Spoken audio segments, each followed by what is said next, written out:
If everyone would get your seat, we'll get started. I want to welcome each of you to the second Interim Joint Committee on Education. It is sure a welcome sight to see an audience today, so we appreciate you joining us. First, I want to offer the opportunity if any members have any guests that they would like to introduce.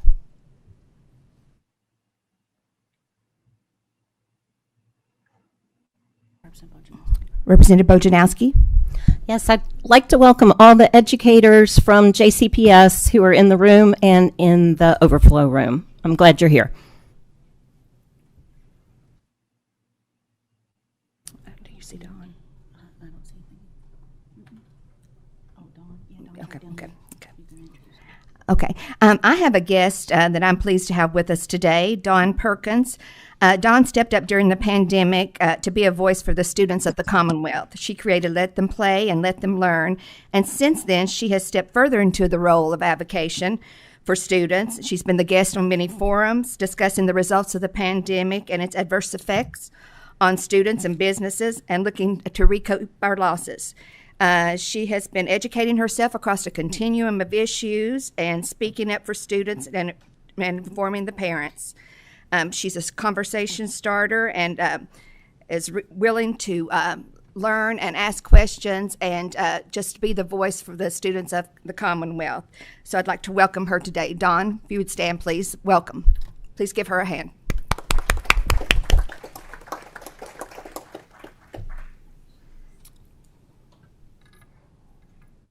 Also, please silence your cell phones in order to avoid interruptions.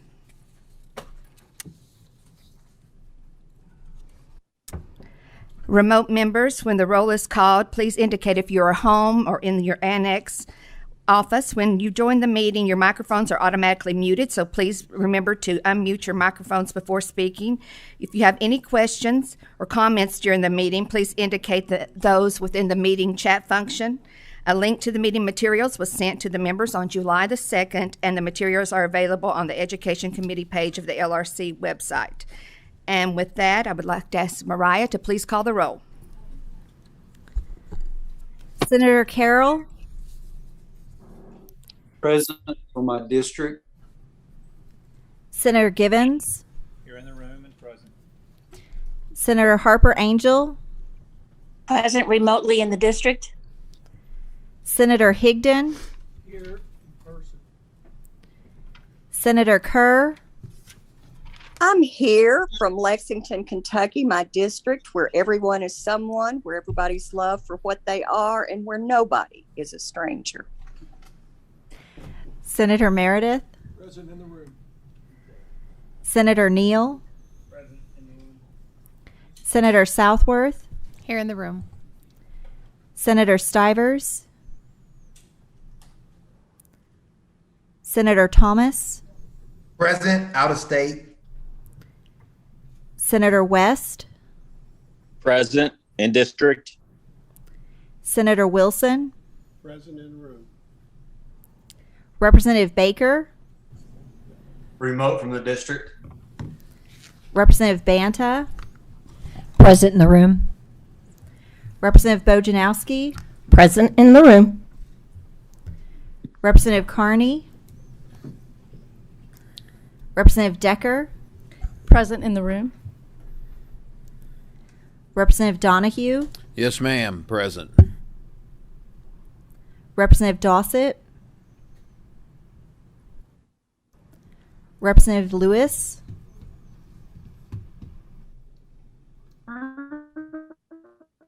Representative Lewis. Can't tell. Representative Massey. Representative McCool. Here in the room. Representative Miller. Representative Gibbons Prunty. Present remotely from the 9th District. Here in the room. Representative Dossett. Present remotely from Moab, Utah. I think that was Dossett and Lewis. Representative Rayburn. Present. Representative Riley. Present in the room. Representative Scott. Present in District 41. Representative Tillmany, Present. Representative Tipton, Present in the room. Representative Weber, Present in the room. Representative White, Present in the room. Representative Wilner, Present in the room. Co-Chair Wise, Present remotely, out of state. Chair Huff. Present in the room. We do have a quorum and are duly constituted to do business. I want to welcome my co-chair, Senator Wise, who is joining us virtually this morning. Our first order of business will be to accept the minutes of the June 1st, 2021 meeting. I need a motion. Motion by Representative. Need a second? Second. Second by Senator Wilson. All in favor? All opposed? Meeting minutes are approved. We have a limited agenda today. I made a conscious decision to limit the topics to cover so we could have a full conversation regarding critical race theory. Since the theory, even though it's 40 years old, has resurfaced at the federal level, I have been inundated with emails and contacts across the Commonwealth with concerns regarding this theory being taught in the public schools. With the discussions and the plan for the theory out of Washington, when it first started, it really got people concerned, and people are paying attention now. So I hope the presentations we have today will clearly define CRT and add some clarification with KDE's perspective, a public school perspective, as well as a legislative plan to address the issue. It is important to me that I do my due diligence when addressing the issues that are most pressing and concerning to the taxpayers and the guardians of our public school students. I hope that we will all be respectful of one another, and audience, please refrain from making any comments, and should you make comments or be disruptive, you will be asked to leave the room. We're going to go a little bit out of order from our agenda, and first we're going to welcome Commissioner Glass to join us. Commissioner Glass, please introduce yourself. If you have anyone joining you, have them introduce themselves as well, and please proceed. Dr. Glass will be Thank you, joining us Madam Chair. Thank you, Madam Chair. Can you hear me okay? Yes, I can hear you fine. Excellent. Thank you. Thanks, Madam Chair, members of the committee. It'll just be me presenting to you today. I appreciate the opportunity to speak to you virtually. I regret that I'm not in person to do so, as our family has a long-standing tradition of vacationing together this week.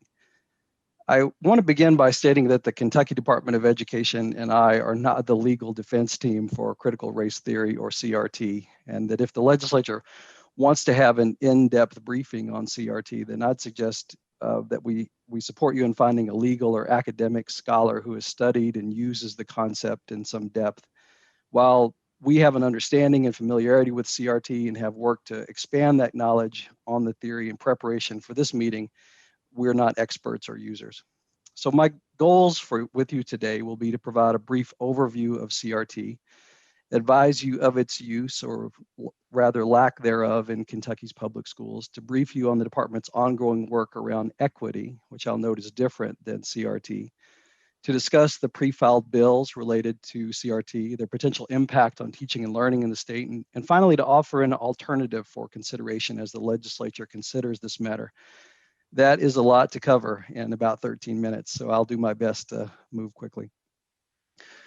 As you mentioned, Madam Chair, critical race theory is a decades-old legal and academic theory which seeks to explain why racism continues to exist. The theory is intended to provide a framework for study of the potential causes and effects of racism in society and how they might be mitigated. It's typically a graduate-level academic theory or a concept taught in law school. The discussion of some concepts related to CRT might appear in a high school elective level course that considers the historical, political, and sociological aspects of racism and events. However, its developmental appropriateness for high school students would be narrow, and it likely would not be an appropriate concept for students at the middle or elementary school levels. In terms of the intersection of CRT and Kentucky's public schools, as you know, curricular decisions are left to school-based decision-making councils in Kentucky, and that's a long-standing tradition in the state. At this time, the Kentucky Department of Education is not aware of any districts or teachers specifically teaching critical race theory, and neither CRT or terms associated with it appear in our state standards. I'd like to shift now to KDE's equity work. And to be clear, equity and CRT are not the same thing. Equity in education is fundamentally an effort to ensure that all of our students have the supports that they need to meet our academic standards and reach their full potential as citizens, students, and human beings. An equity focus in education recognizes that public school students come to us with all sorts of different backgrounds, needs, different supports that are necessary, and experiences, and that we have to take those into account when we consider the education for each child. When we provide students with disabilities what they need to participate in school and to access the curriculum, that's equity. When we make sure our students are not hungry at school by providing them with free or reduced price meals, that's equity. When we make sure that our students who are learning English are provided the supports they need to learn the language and to continue learning in other subjects, that's equity. When we make sure that our poorest and most rural parts of the state have access to high quality and a representative teacher workforce, that's equity. We make sure that students who have different levels of support at home can participate in events and trips and sports and extracurricular activities, regardless of their backgrounds, that's equity. And we make sure that none of our students are taught under the soft bigotry of low expectations that President George W. Bush talked about, that also is equity. So given the misinformation that we know is present when it comes to critical race theory and equity, I just want to establish a bright line and to say that these are not the same thing. Our efforts to promote equity in Kentucky schools are essential if we're to realize our aspirations of providing a meaningful and quality educational experience for every child. KDE's work on equity involves the development of an optional equity toolkit for schools and districts to use, and that toolkit will include an equity dashboard where differences in outcomes across several different student subgroups can be analyzed. It also includes an equity playbook with 5 strategic moves a school or district can enact that might include making sure that students all have access to a high quality instructional resources, evidence-based instructional practices, high quality teachers, considerations around the equitable allocation of resources, and how to eliminate disproportionality when it comes to things like access to high level coursework and how student discipline is delivered. Our efforts at promoting equity in Kentucky's schools also include efforts to increase and retain greater numbers of minority educators as part of a larger pipeline effort called Go Teach KY. And we're also developing optional training modules for Kentucky teachers, educators related to their expectations for students and how we must hold them all to high standards with a belief that every child is capable of learning and success. I'll turn now to the pre-filed bills related to CRT and provide my perspective for you on them.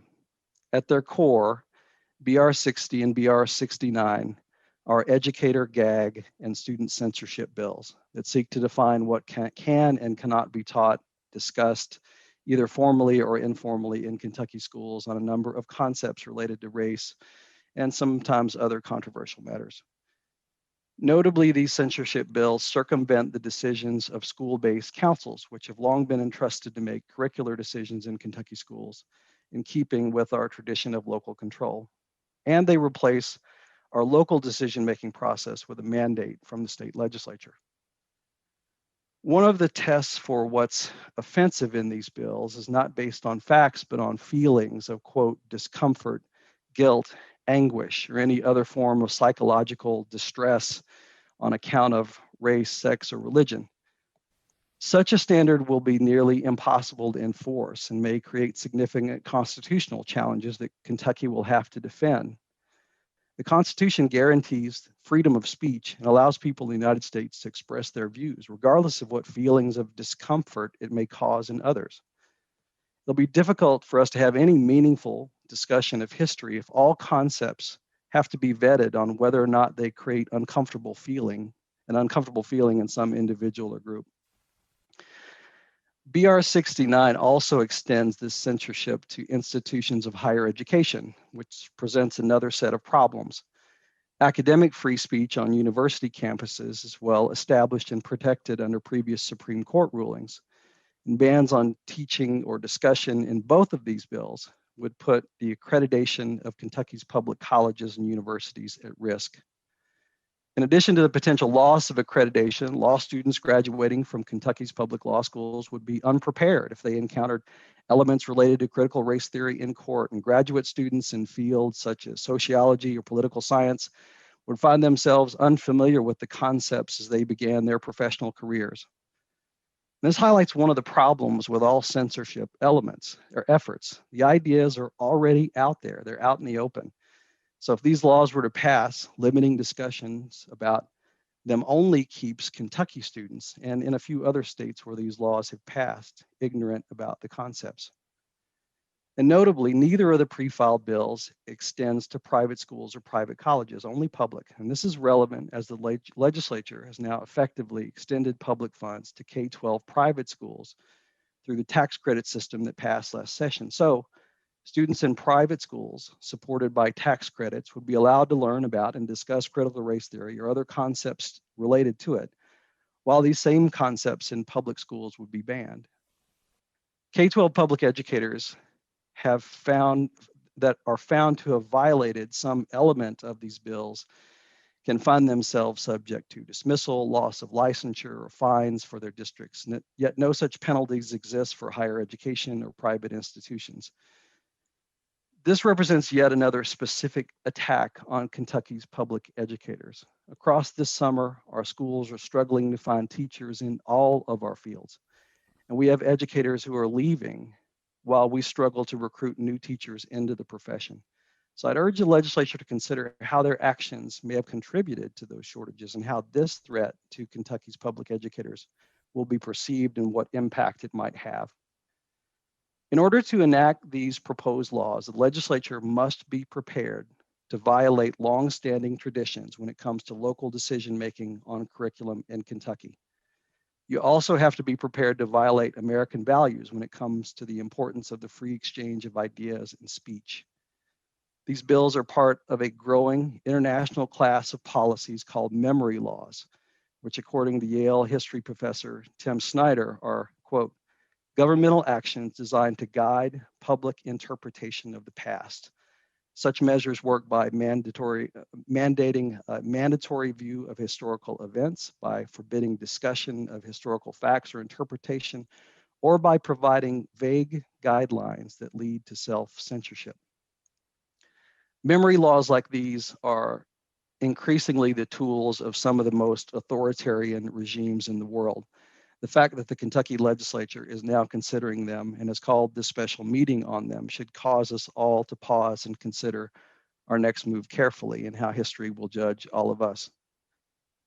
I do recognize that there's a great deal of interest on this topic right now, and that our legislators are getting pressure and correspondence about it. So I understand there's some level of urgency to take action. But instead of the two pre-filed bills, I'd like to offer the legislature another viewpoint on this and an alternative path forward for how it might be addressed. One of the most important goals in educating our citizens, our students, is for them to ultimately be able to discern for themselves truth and to make decisions about what's right and the best path forward. And this is important to them both as individuals, and it's important to the continuation of our democratic republic. The way we go about uncovering truth and making decisions is through open dialogue, deliberation, reflection, and the application of critical thinking, where we interrogate different concepts and ideas. We weigh their merit against other concepts and ideas, and then we make determinations that are based on the evidence. The meeting that we're holding here today is an example of an open and honest exchange. Here, you're seeking to learn more about the concept of CRT, consider your options, and ultimately make a decision about the best path forward for our state through an evaluation of the facts and hearing multiple perspectives. That's the way of democracy. Conversely, a pursuit of truth and wisdom is not well served by silencing opposing viewpoints or perspectives. That is the path of tyranny. As an alternative for your consideration, rather than banning CRT or some list of related subjects and concepts, instead consider enacting a statute that forces those conversations, if they indeed take place, to have balanced perspectives. Require any classroom discussions or lessons on these issues to also share the critiques and criticisms of CRT that have been offered, and to facilitate students in making their own informed decisions related to CRT and the counter ideas to it. Through statute, you can force any conversations on CRT, should they take place, to occur in an informed free market of ideas. This alternative approach still allows local school-based councils to make curricular decisions for their schools. And if a school-based council decides to have some class that covers some aspect of CRT, then they'd also have to provide balanced perspectives and opposing viewpoints. This alternative approach also doesn't put this legislative body in the business of banning or censoring ideas, free speech, or limiting the free exchange of ideas in the classroom. So, Madam Chair and members of the committee, I offer as an idea this alternative policy approach for your consideration that does not violate our Kentucky values around local control. It doesn't effectively censor classroom discussions. It doesn't threaten public educators. Offer an approach which values and embraces American values of tolerance of different points of views and perspectives, and our values around free speech and the importance of the free exchange of ideas that's essential to our republic.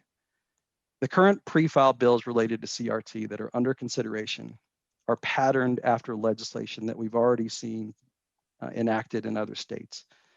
I urge Kentucky's legislators not to follow in those authoritarian footsteps and adopt this troubling legislation, but instead to adopt a different and a better approach, and one that's in keeping with our values as Kentuckians and Americans and does not debase those values. Thank you very much, Madam Chair, for your time and attention. I look forward to the dialogue and the discussion. Thank you. And I want to thank you for joining us today, particularly since you're on your vacation. We appreciate your joining us virtually and your testimony.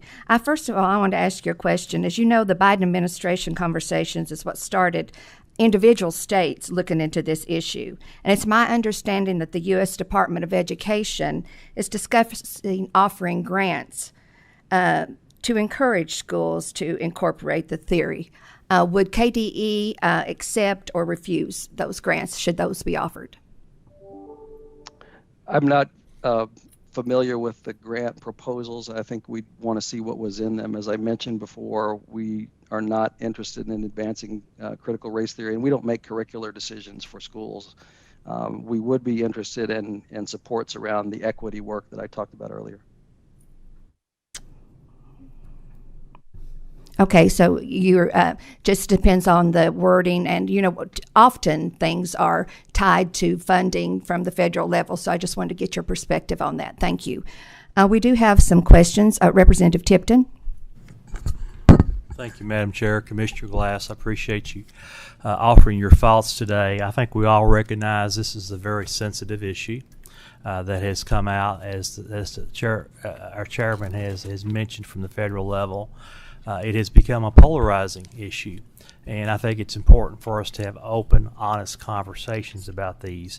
I think there are some misconceptions. I believe your testimony clarified that. There seems to be, and maybe you could elaborate a little bit about the difference between standards and curriculum, and who establishes standards and who establishes curriculum. And I believe I'm correct that KDE nor local school boards have any input on the curriculum in each individual school. And as a follow-up to that, what kind of transparency is there out there for parents and other individuals to know what's being taught in the school? Is there transparency, and can we offer more transparency for the public to know what's actually being taught in the curriculum? Thank you, Commissioner. Thank you, Representative Tipton. Well, I think your question framed up the structure quite well of how standards and curricular decisions are made in Kentucky. Kentucky has a set of academic standards. The process around the development of those is actually in statute. So the statute directs the state board after input from the local superintendent's advisory council to establish a process for developing standards.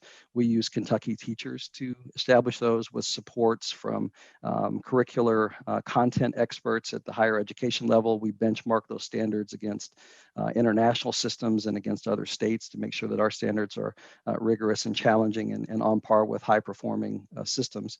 But standards really are just high level concepts. And when we think about a whole system of curriculum, the standards are the very highest level, but a system of curriculum also would include a scope and sequence. So what is going to be taught in what order and when is it developmentally appropriate? It would include lessons or experiences that students have, that teachers create. It would include resources that teachers would bring in or students may bring in that the class would review and react to and think about. It would include tasks, so things that you assign students to do. It would include assessments and then the feedback systems that are associated with it. So when it comes to KDE's involvement, we're really only at the standards level. And then in Kentucky, all of those decisions around curricular elements that get into an individual classroom happen at the school-based council level. And so each school has a school-based decision-making council that's made up of parents and teachers that are at the school. Those meetings are published and open to the public. Notes and minutes are kept for those meetings and are available. And ultimately, the site-based decision-making councils since 1990 have been the entity in the state that's made decisions around curriculum in Kentucky.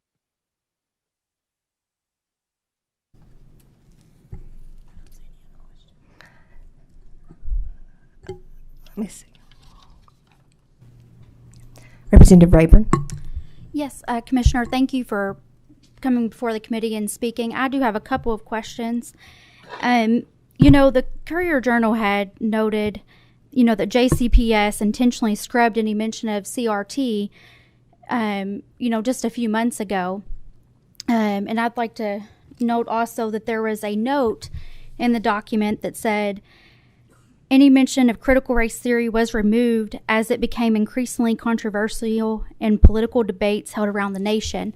Can you talk about why that critical race theory language was removed from that curriculum and kind of reassure parents, that critical race theory is not being taught and nor is diversity equity initiative being taught within Jefferson County Public Schools? Well, we have Dr. Polio on a little later who may be able to answer specific questions around what's happening in Jefferson County Public Schools. So I'll reserve those responses for him. I am, as I mentioned earlier, I'm not aware of critical race theory specifically being taught in Kentucky Public Schools. There certainly are efforts around diversity, inclusion, and equity that are taking place, but I would draw a distinction between the elements of critical race theory and elements related to diversity, inclusion, and equity. Okay. I'm sorry, I have one additional question. Go ahead. Okay. You had noted just a bit ago that, or can you give us some clarity on and define what an alternative viewpoint to CRT is? Sure. Well, I think there have been a number of conservative pundits and scholars and individuals across the country as information, knowledge, and awareness of critical race theory has taken off that have written copiously about their criticisms of the framework and its elements. And so I think that when I talked about requiring that any discussions about CRT also include those alternative points of view or opposing viewpoints, it would be a school or a district would identify writings, resources, scholarly materials that are critical of critical race theory, that critique critical race theory, and provide those as along with the study of CRT to create that balance. And so that I think gets us to that free market of ideas, that free exchange of ideas, that ultimately we want students to be able to sift through complex situations and be able to make up their own minds around the best path forward. So that's what I would be referring to. There's a body of knowledge that exists criticizing critical race theory, and that would be what we would rely on for those opposing viewpoints, or what site-based decision-making councils and teachers would be relying on for those opposing viewpoints. Thank you. Representative Decker. Commissioner, thank you for coming today and speaking and sharing your views and your thoughtful discussion of what the bill might become. I have a couple of questions. First, our legal system in America is built around the concept of equality. Our founding documents forward talk about us all being equal under the law, born equal. The concept of equity is a bit different than that, quite different. So if our legal system, 14th Amendment, Civil Rights Acts of Kentucky and the United States, the Constitution in general, both the state and the national, if those concepts are in our legal system, enforced there, how do you see that as different from equity? Where is equity enforced? How is equity enforced? And where is that in our founding principles? Well, thank you, Representative Decker, for the question. Well, I think you may want to have an attorney to talk about the legal aspects of equality versus equity in the legal system. I can speak to it certainly from the educational perspective. The concept of equity in education is not new.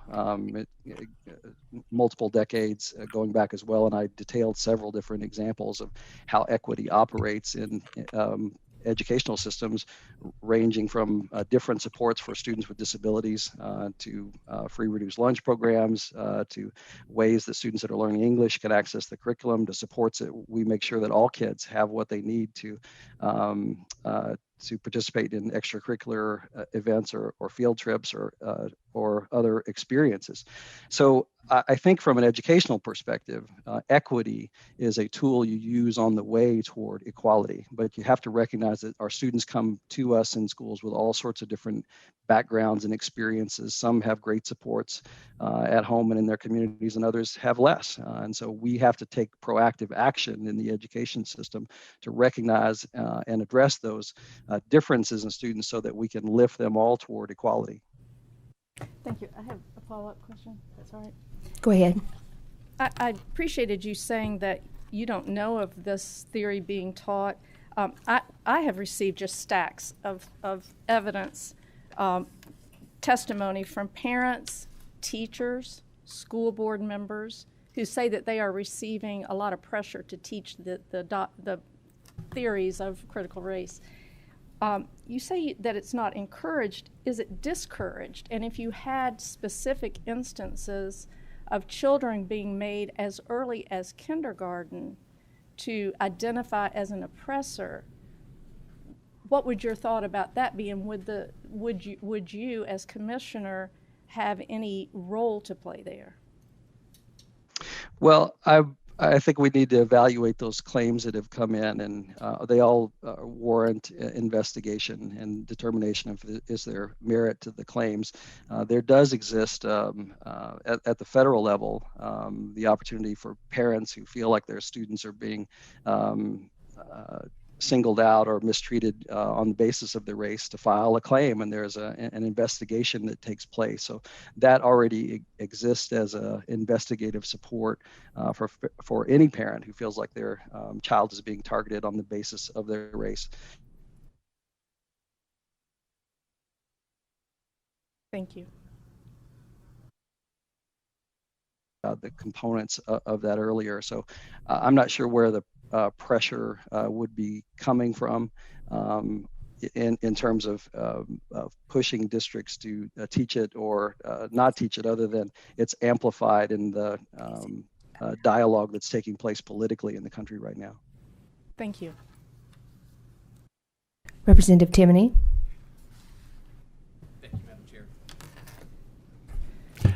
Commissioner Glass, I appreciate your input today. Look forward to working with you in the future on different projects. I do especially appreciate your comments on equity.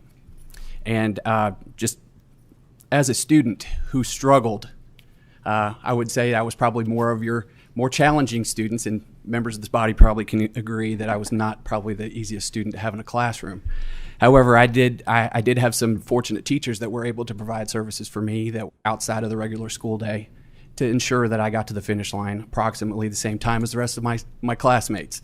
So I think that's an important concept. I learned very early on that equity in school is very important to make sure all of our students reach the finish line approximately the same time, wherever that finish line may be. And as a former teacher myself, I used to always try and come up with real world examples to help people understand concepts. And for equity, this is the one I lean on heavily because I've had a lot of constituents reach out to me about it.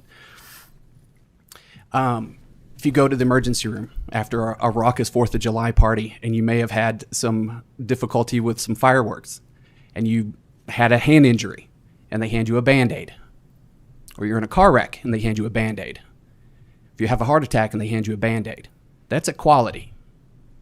Equity would be determining what you needed and provided it for you in order to make it to the finish line, which would be regain full health. We use it in many, many different areas, like, for example, in Lexington. Sadly, there are disproportionately different amounts of crime in parts of Lexington. If we used equality, we'd have the same amount of police support throughout the city. That's not how it works. Providing the resources for what people need or communities need, sometimes you have to venture into equity and provide the resources necessary. So that's why parts of Lexington receive more police coverage than others. While it is not necessarily laid out in the Constitution, it definitely exists in society. And I think what we probably are all in agreement that in some facet of our lives, equity has played a part, and we wouldn't be where we were without it. So I appreciate your comments on that. Thank you. Thank you, Representative Temney. Thank you, and thank you, Dr. Glass. We're going to have to end your testimony in order to proceed. I apologize to the members that we didn't get to your questions. I'm sure Dr. Glass would be happy to answer in an email if you had any further questions. We're going to proceed with our perspectives of critical race theory with Dr. Marty Polio, the superintendent of Jefferson County Public Schools. Is he on the? He will be joining us virtually. We can get him connected. Yes, I'm here. Can you hear me? Yes, I can hear you. Thank you, Dr. Great. Polio, for joining us today. If you have any guests with you, introduce them as well as introduce yourself for the record, and please proceed. Thank you very much. I appreciate the opportunity to share information on Kentucky's largest public school district. I'm Marty Polio, superintendent of Jefferson County Public Schools. First of all, I want to apologize for not being in person, but once again, as with Dr. Glass, I had a long-standing reservation for a vacation this week, so I am coming to you from out of state. But thank you for giving me this opportunity to speak to you because I think it's very important to do that. Secondly, I want to say I've always taken a lot of pride in who I follow. I think it's important to follow, so that you look good. And obviously, I have not done that well with Dr. Glass because he is extremely intelligent and great comments that I think really summarized a lot of the same feelings that I have.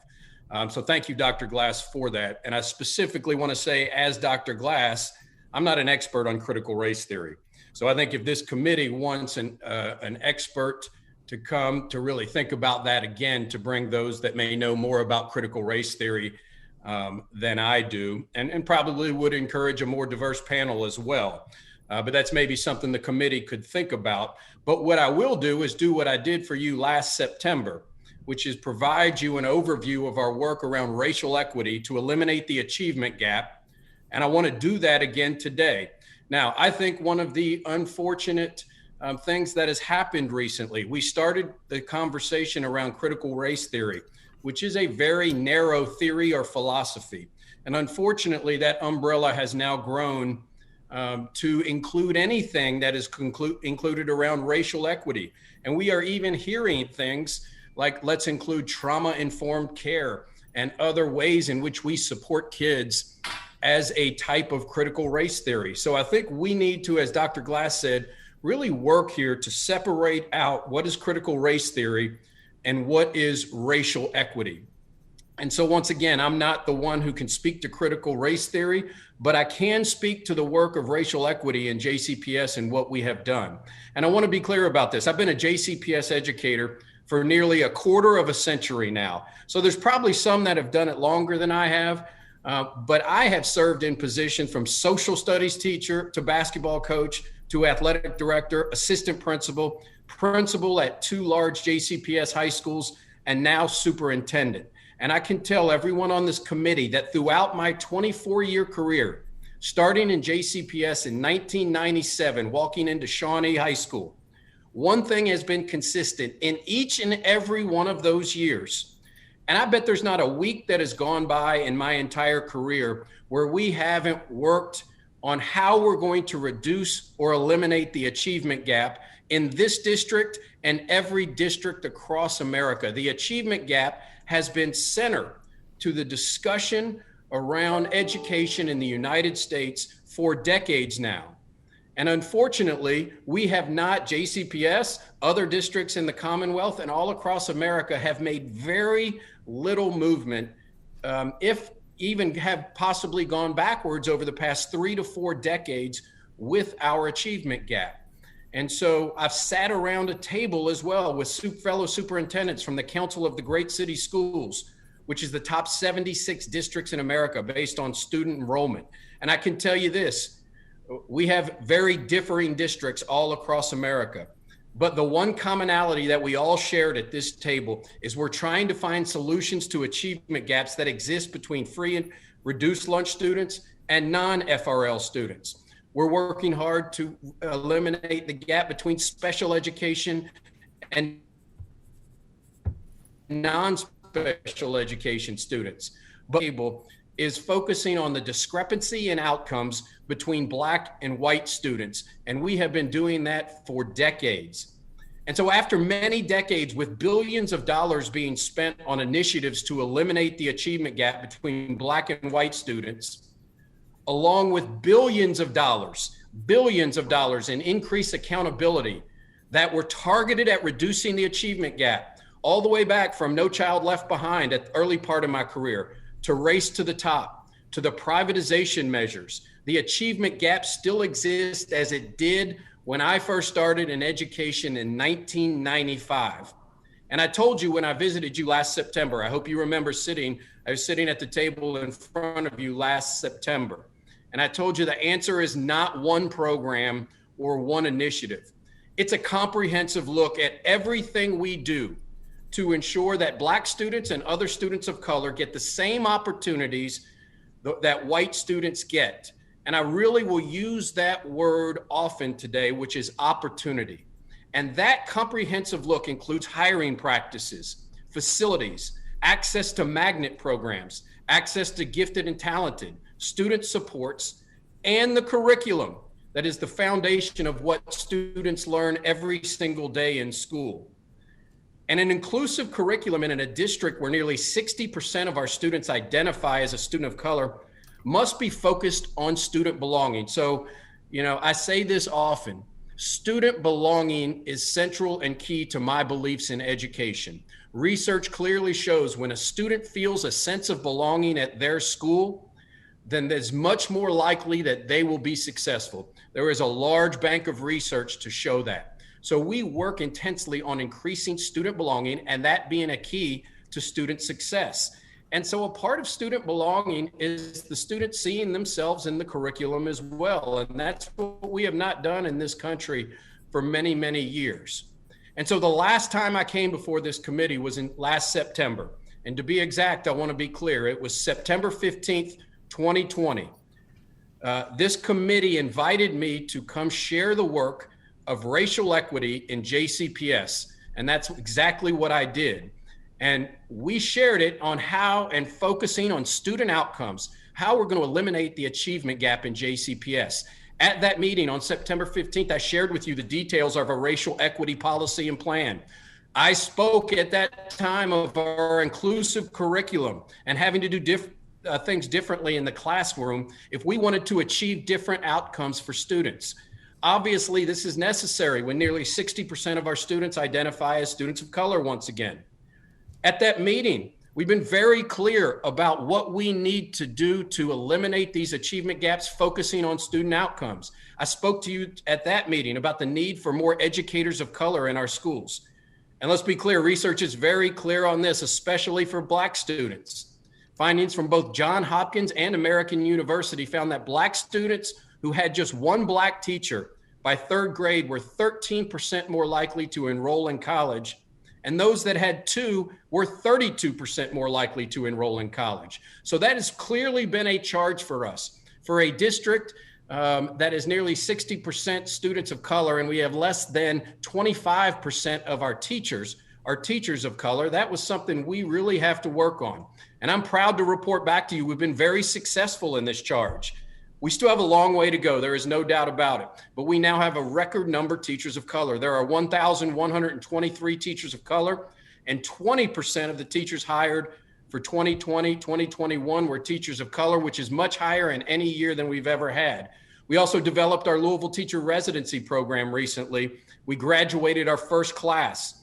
That program was developed through the University of Louisville to provide people with a different path towards getting their teacher certification and give them an opportunity to earn a wage while being in the classroom and getting their master's degree. 23 out of the 30 graduates of that were teachers of color. And I specify those because I brought that to you last September as we were beginning that program. This is the intentional work that has to happen around racial equity. And once again, I get concerned that we say we put racial equity and CRT under the same umbrella. So I can tell you this, we are committed to achieving equity, but we have to challenge and question current practices that have lasted in education for a century or more. And we will not get different outcomes unless we are intentional about changing. And I do want to recognize the educators of JCPS. You know, I've been so inspired over the past year. I always knew we had great educators, great teachers, great leaders, great classified staff in JCPS, but I've been truly inspired by their work over the past year. I'll share a little bit of that in my second presentation, but I would put our team, our educators up against any large district in America. Once again, the last time I was here, I talked about the implementation of Grace James Academy and the Du Bois Academy. And I specifically went back and watched it. I want to recognize Senator Meredith. You know, thank you, Senator Meredith, for praising and recognizing that we are doing something different for our students. And I was asked if those academies, more of those were being planned for students in the future. Also want to thank Senator Nemes. He noted that we had an impossible job and we are making possibilities for students. And I want to remind you, this was just last September 15th. So our goal in this work all comes back to student achievement. That's what we are focused on. And I think the conversation needs to always stay centered on student outcomes and student achievement and gaps that need to be closed. And that includes an inclusive curriculum. That doesn't mean lifting up any one group of people while putting down another. That's not what we want to do in any classroom in JCPS, but it is about providing the appropriate support for all of our students.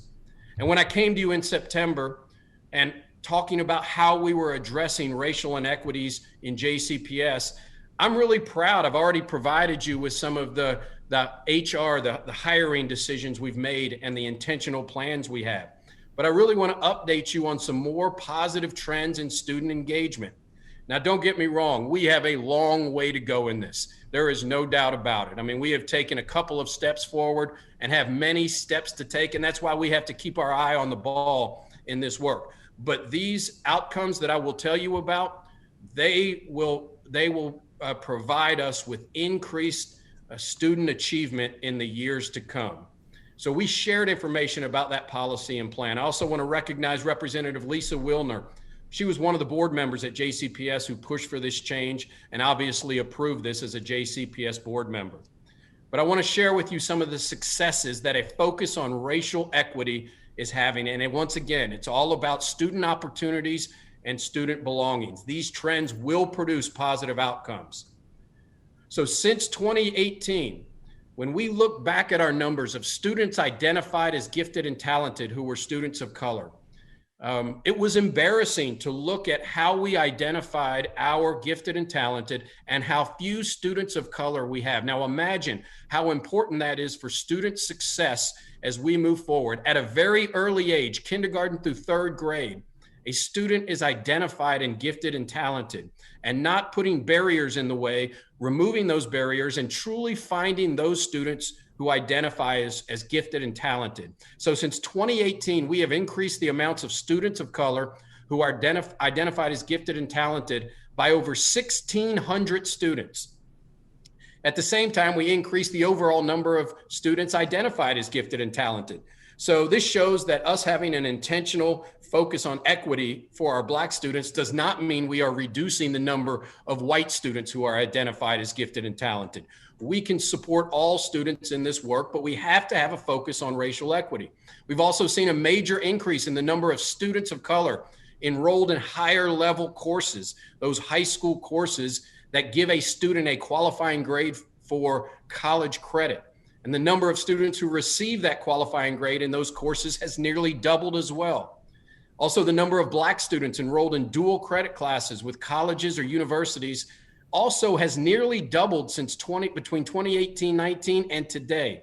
And so think about that. These are students of color who are getting dual credit, AP course credit to go to college that may not have gotten that same credit 3 years ago. This is an intentional focus on equity that will reduce and hopefully one day eliminate the achievement gap as long as we don't take our eye off of the ball. You know, another area we are committed to is facilities.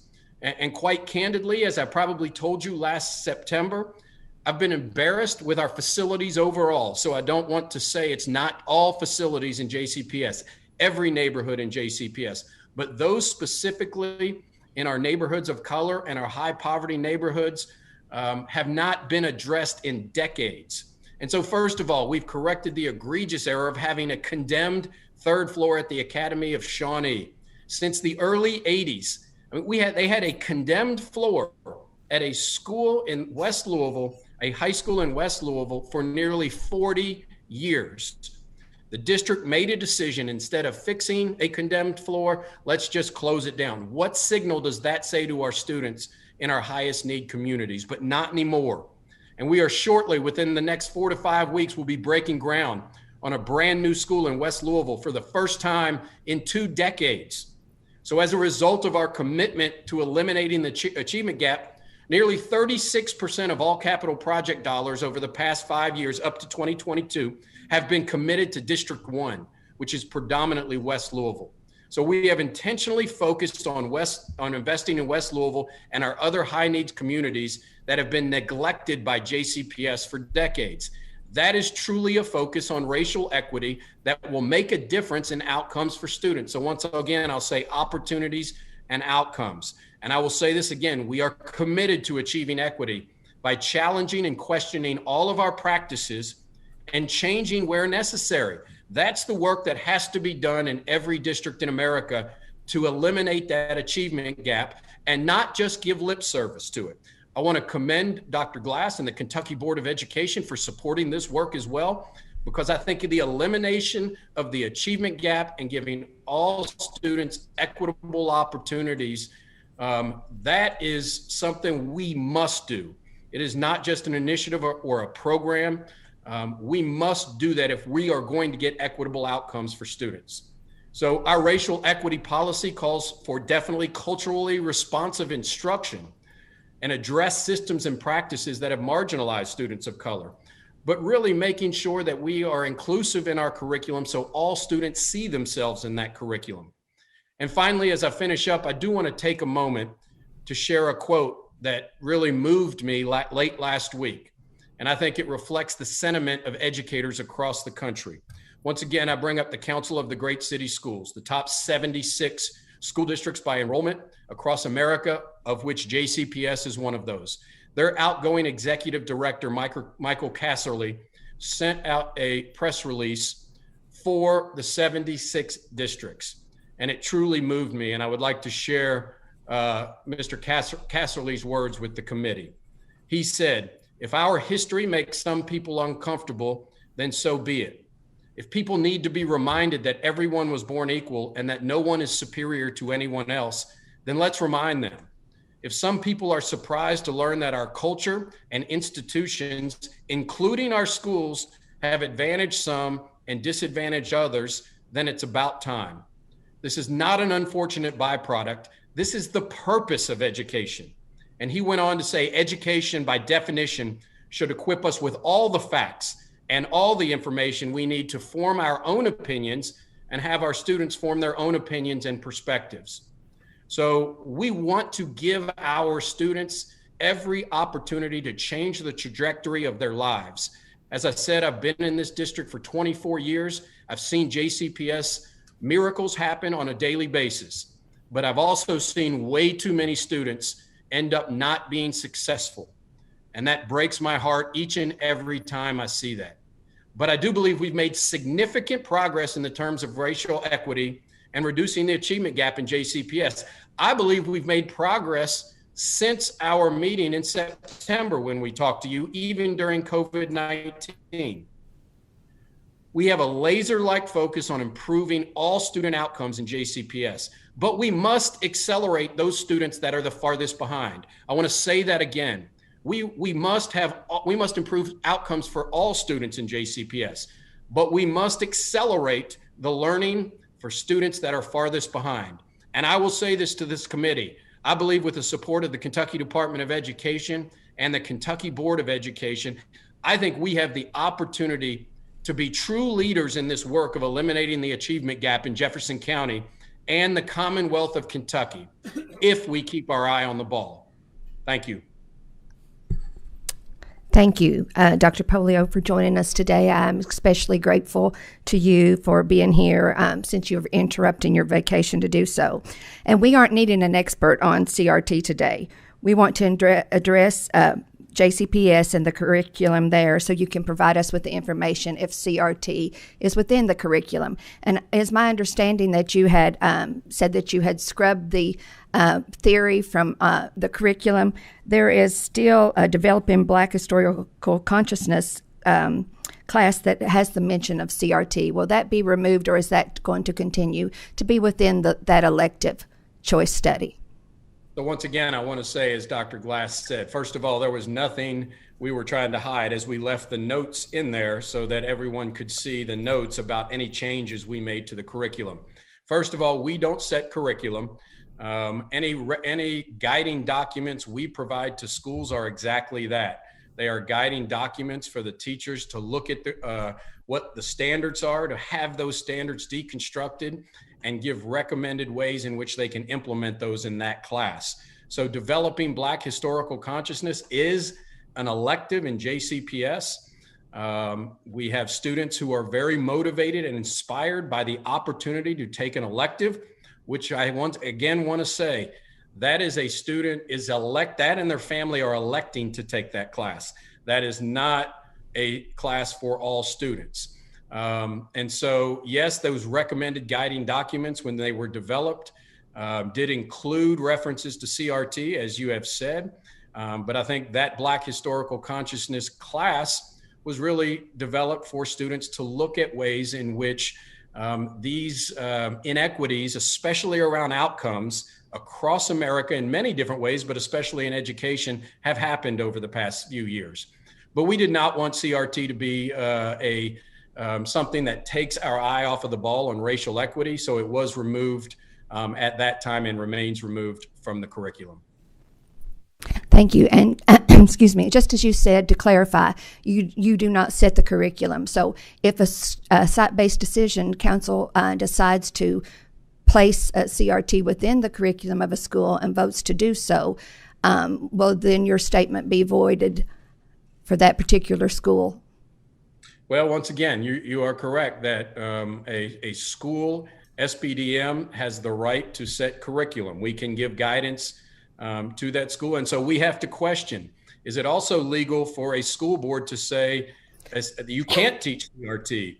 Is that something that is illegal? I think that has to be investigated as well, what the role of the school board is in dictating curriculum. What we can do, once again, Madam Chair, I'll say once again, is we can give guidance to our SBDMs, but we cannot set curriculum. And although it frustrates me in many ways when we come to reading programs, math programs, it is difficult sometimes from a central office perspective, especially with 155 schools, to ensure alignment. But this is the statute and this is the law in the Commonwealth of Kentucky, and we will follow that. Thank you so much. I just wanted a clarification of your statement about the scrub and then the site-based council decisions. We do have another question, Representative Rayburn. I have a few questions actually, but thank you for coming or being present, Superintendent Polio. You know, I went back and reviewed the minutes from your visit on September the 15th, and I wanted to ask you, as a part of that slideshow that was presented, you had noted 2 years ago the Jefferson County Public School Board of Education adopted a racial equity policy and charged the district with implementation. My question is, how do the two, the Black Study course and then also the racial equity, those both occurred at the same time? Can you explain to me the principles in which the Black Study course is based on and how that policy and the implementation of the Black Study course coincide? Sure, I'd be happy to. And I think our board in our racial equity policy made it clear that we wanted an inclusive curriculum for students. We're in a district where nearly 60% of the students identify as students of color. And so when we looked at our high schools, we had some high schools, and once again, they determined the curriculum, but we had some high schools that offered a Black history class and some that did not. And so we had schools with a majority minority population who were not giving students that same opportunity that others were getting. So we made an intentional focus, our Board of Education made an intentional focus that we wanted to provide equitable opportunities across all of our schools and encourage all of our high school SBDMs to adopt this. And this is the course that the historical consciousness was developed around Black history. And I will say this, unfortunately, in our curriculum historically, this is not just JCPS, the Commonwealth of Kentucky, this is all across America. History, social studies is about telling the stories of the past and how they have impacted our current reality and our future. And unfortunately, those stories have not been inclusive to include all stories that have impacted our history. And one that hit me recently that I just wanted to share, I'm a social studies major. I majored in education and social studies. So I took well over 30 hours of social studies in college, most of that being United States history. I did not hear of the Tulsa race riots and massacres of 1921 until about 6 years ago. And I was a social studies teacher and a social studies major. I believe we owe it to our students to make sure that we give students all the facts about our history and let them determine the steps that need to happen moving forward. So Black history is that, our Black history class, but obviously as we move forward, we want to ensure that our general social studies, United States history courses also reflect an inclusive curriculum. We have one more, please, and then we have to move on. Okay. And I agree with you that history should be taught in our public schools, and it should be taught as it happened, and students should form their own opinion on those facts. The question that I had regarding Black studies, you know, are we offering that to all races? And also, can you discuss the 5 principles of that course? Yeah, well, I can't really get into, I don't have the course in front of me right now, so I can't say I can get into all of the principles of the course.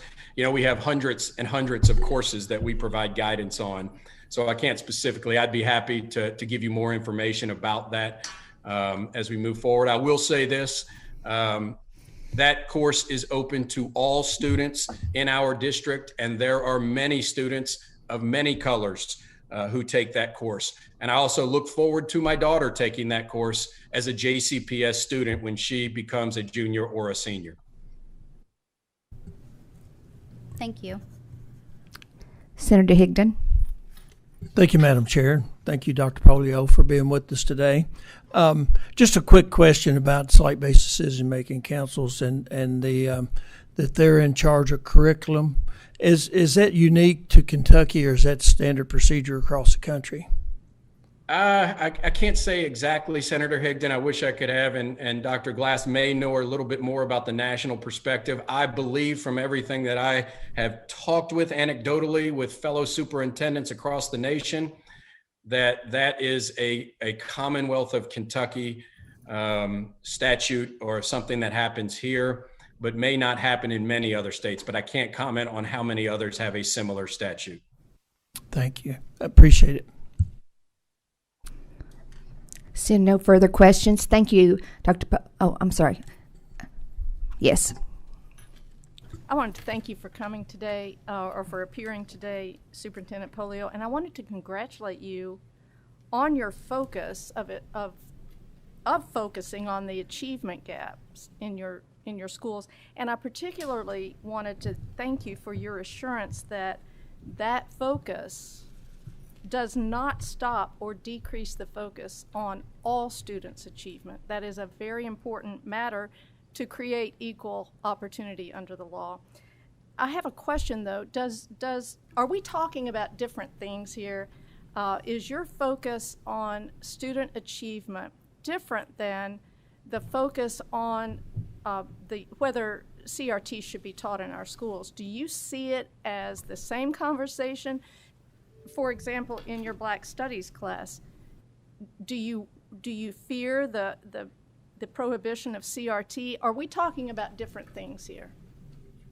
I think that's a great question. I do think when we talk about CRT and racial equity, we are talking about two different things. And so, I'm a competitive person and I get judged on student outcomes. And more importantly than whether I'm judged, I believe this is a moral imperative for us right now in our nation.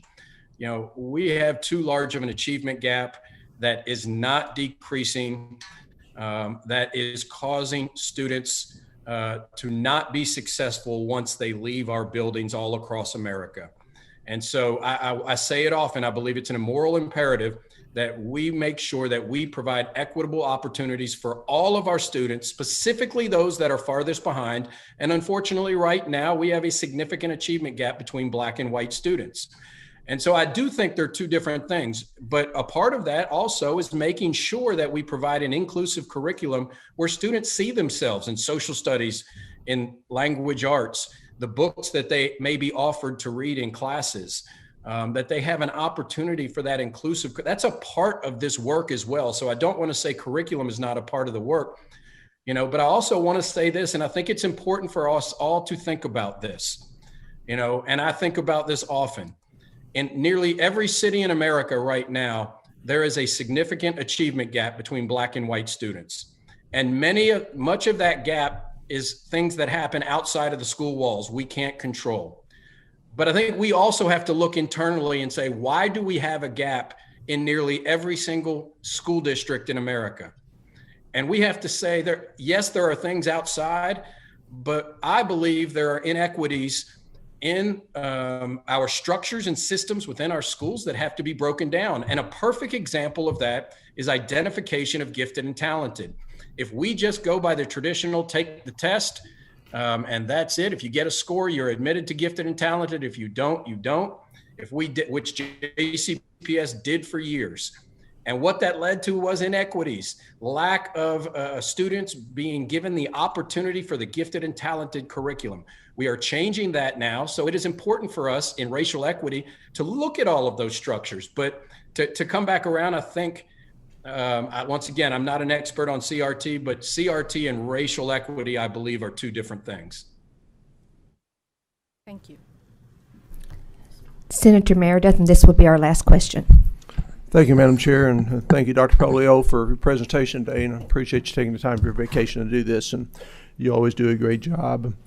I try to look at this from a rural perspective like I do most issues, and I think the discussion about equity is very interesting.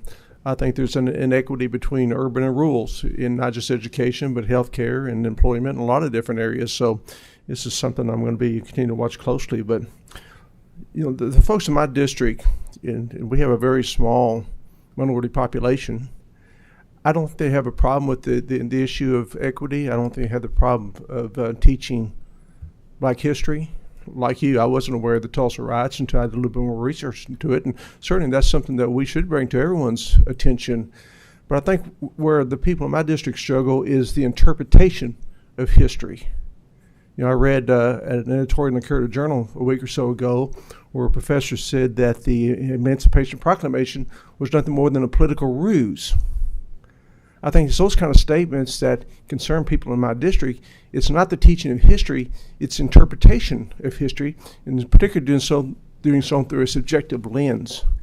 So I wonder, how do we put guardrails in place to ensure that, as you mentioned earlier, there's a balanced teaching of history and it's not twisted to be something that it's not. And I think that's the biggest challenge that we have with this whole discussion is how do we keep those things from occurring? A lot of discussion right now about our Declaration of Independence.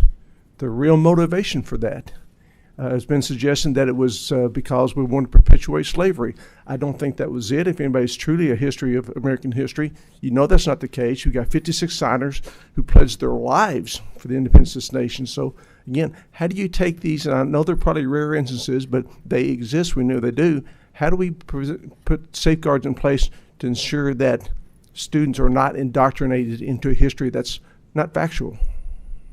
I think that's a great question, Senator Meredith. And I will say this, that first of all, in order to interpret history correctly, or at least to have I shouldn't say correctly, I don't know if there's ever a correct interpretation of history, because we all have different viewpoints and rightfully so in a democracy. But in order to be able to interpret history, I think first and foremost, all the stories need to be told. And I think that's where we're short, is all the stories being told. And you are right, letting the students have an inquiry-based type pedagogy where they get to answer that, they get to make those determinations for themselves. So I do believe Dr. Glass, his proposal was a strong way to put guardrails on it when you talk about presenting both sides of it and letting students make sure that they look at history through a critical eye. One of the things I did in social studies classes and one of the things in our country right now is to take news media articles and have students to be able to critique them from someone else's perspective. What side of the aisle do they come from? And even going back in history and looking at newspaper articles and making that same conclusion. But having students to be able to understand that they can make decisions based on stories and based on someone else's interpretation. They don't have to follow that exactly. But I would go back to Dr. Glass's recommendation as a strong way around putting some guardrails on that. Thank you. Thank you, Madam Chair. Thank you. And thank you, Dr. Polio. I think that we have a responsibility to offer the most opportunity and positive outcomes for all students. I think that, as Senator Meredith said, there is a divide, and I think that the problem with CRT is that most people that are reading into it see it as something that's not uplifting, but divisive and disparaging and victimizing to students. So I think that's what we need to look at, as how we can do that and offer the most opportunity and be uplifting to the students across the Commonwealth. And I think that's the concern with the rural population as far as CRT goes. But we appreciate you joining us today. Thank you so much. Thank you. We will continue with our critical perspectives on critical race theory, as we've talked about SBDM being a large component of whether this is within the curriculums. We have with us Keelan Garland, principal of Heber Middle School in Bullitt County, and he will be representing the Kentucky Association of School Councils. So we welcome you to the committee today. Please introduce yourself and you may proceed. Thank you, Madam Chair. As you said, my name is Kellen Garland. I am the principal of Heber Middle School in Bullitt County Public Schools, and I'm here on behalf of the Kentucky Association of School Councils. We were invited to come and share a little bit about how curriculum is developed.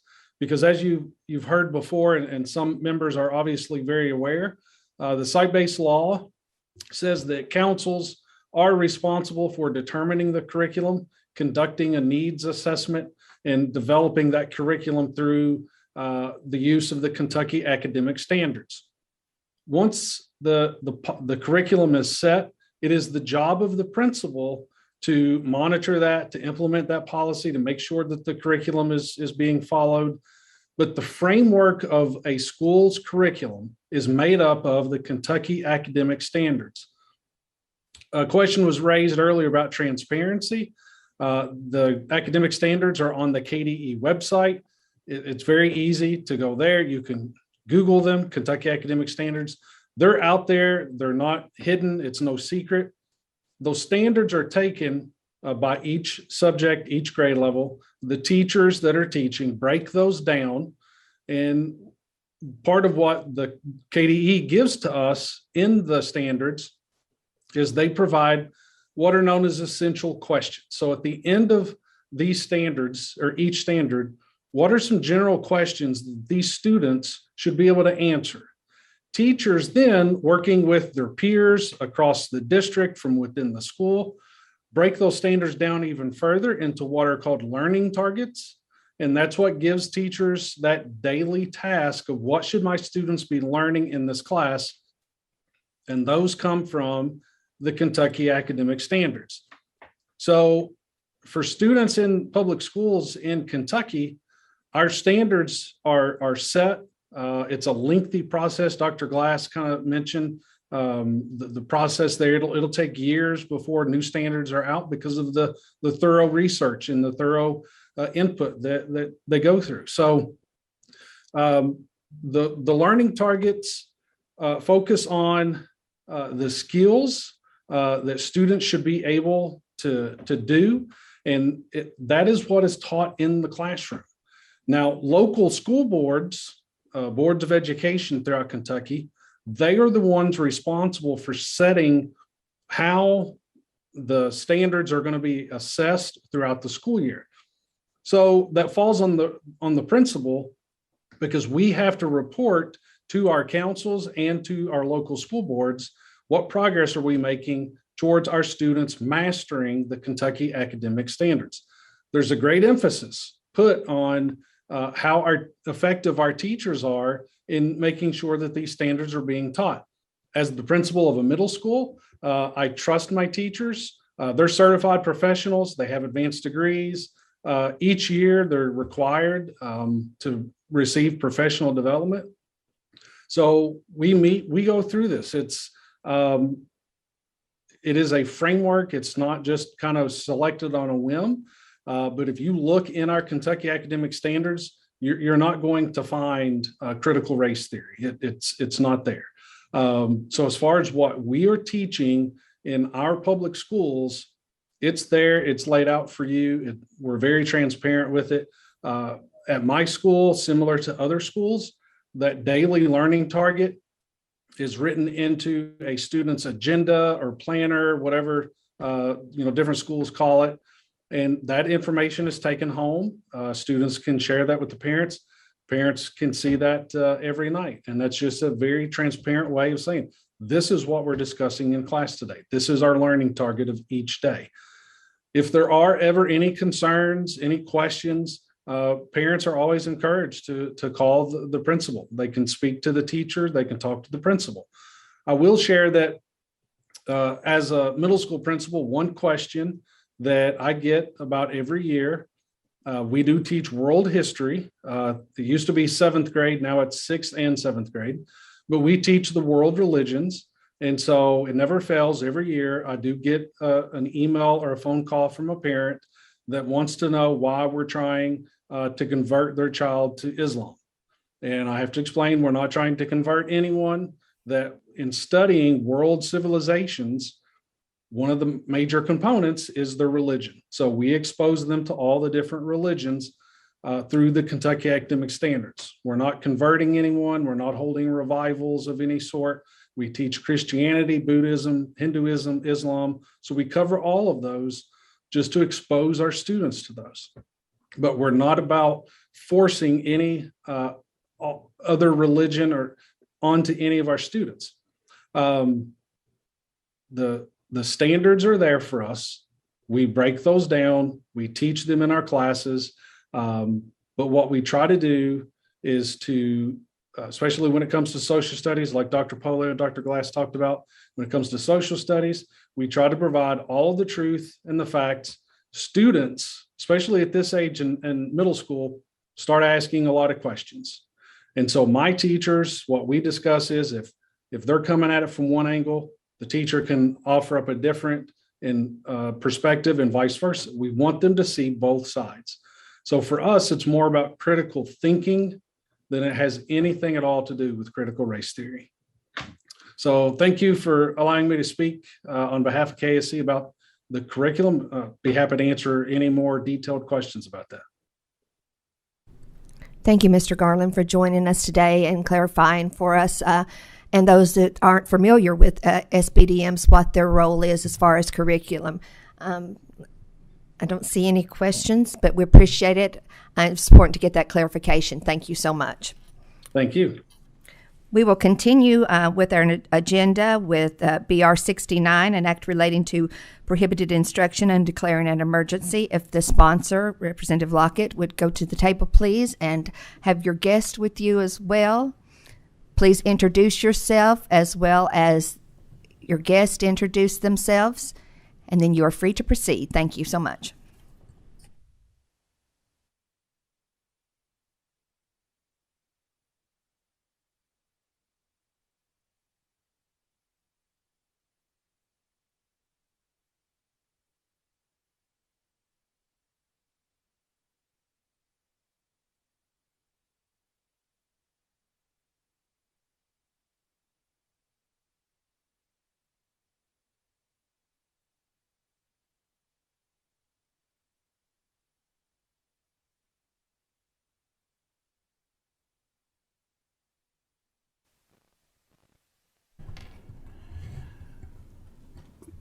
Thank you so very much for the time today. I'm going to introduce myself. My name is Matt Lockett. I'm the state representative from the 39th District, and I will let all of our guests introduce themselves as well before I speak. For the record, my name is Jennifer Decker, representative from District 58. Thank you for having us today. I'm Delvin Osofefa. I am a high school teacher in Fayette County, and it is an honor to be here. Thank you so much. We should have one by Zoom as well. Yes, that's what we have. Did you have a guest online? Yes. If that guest would please introduce themselves. Hi, my name is James Shark. I'm the director of the Center for American Freedom at the America First Policy Institute, and previously I served in the White House under President Trump as a special assistant to the President for Domestic Policy. In that role, my White House portfolio included the Department of Labor, the Equal Opportunity Employment Commission, and the Office of Personnel Management. Thank you. Please proceed. Thank you so much. So again, I appreciate the opportunity to share with you something that is near and dear to my heart. And thank you for the invitation, Chair Huff, to be able to be here. I want to speak on a bill that I believe is one of the most vital pieces of legislation that we will address when we convene in session 2022. Simply put, BR 69 is a ban on the teaching and the promotion of critical race theory in Kentucky's public schools, K through 12, and post-secondary institutions. The two big questions that I hear most often, that I've heard even since filing the bill, are one, what is critical race theory? And two, why ban it in schools? To the first question, what is critical race theory? I will allow those coming after me to go into a greater detail, but briefly, critical race theory, or CRT, is rooted in Marxism. Karl Marx wrote and built his entire political program on the theory of class conflict. He believed that industrial societies had an imbalance of power between capitalists and workers. The solution to that imbalance is revolution. And during the 20th century, a number of regimes went through Marxist-style revolutions, and each one of them ended in disaster. CRT is simply identity-based Marxism, based solely on the color of one's skin. And here's the thing. At the end of the day, all Marxist theories fail and come unraveled, because Marxism and CRT divide the population into two groups, those that are oppressed and those that are oppressors. According to CRT teaching, our entire political and social system in the United States is based on race, where those that are white are the oppressors, those that are black are the oppressed. On the second question, why ban CRT in schools? Since filing BR 69, I have heard from many parents, teachers, school board members, and you know what? Not one of them has been in support of teaching critical race theory in Kentucky schools. Here are some quotes that I've received, because CRT, by the way, is being taught in Kentucky's public schools, regardless of testimony that we heard before. One parent wrote this: "The critical race theory isn't an exercise in promoting racial sensitivity or understanding history. It's a radical ideology that seeks to use race as a means of moral, social, and political revolution. The left-leaning media has sought to portray it as a lens for examining the history of racism in the U.S., but this soft framing obscures the entire nature of the theory, which maintains that America is an irredeemably racist nation, and that the constitutional principles of freedom and equality are mere camouflages for white supremacy." A teacher in Fayette County Public Schools wrote this anonymously for fear of backlash: "The critical race theory labels people as good or bad according to their racial, gender, or religious identity. It rejects merit-based competition, proficiency testing in English, mathematics, or professional knowledge as manifestations of oppressive white culture." And just last week, the nation's largest teachers union, the National Education Association, or the NEA, moved to undermine the left-wing talking point that critical race theory is not taught to children by voting to promote it and arguing that it is, quote, reasonable and appropriate, end quote, to use CRT in social studies classrooms. Now, here's the bottom line. The NEA should not determine what is taught in Kentucky's public schools. The KEA should not determine what is taught in Kentucky's public schools. So who does? It is my firm belief that parents are the ones that decide and are in control of what our students are taught. Parents are in charge, period. And in listening to parents, it is clear that the vast majority of parents in Kentucky do not want CRT or anything even similar taught in our public schools, because you don't close achievement gaps or raise a segment of the population up by tearing another one down.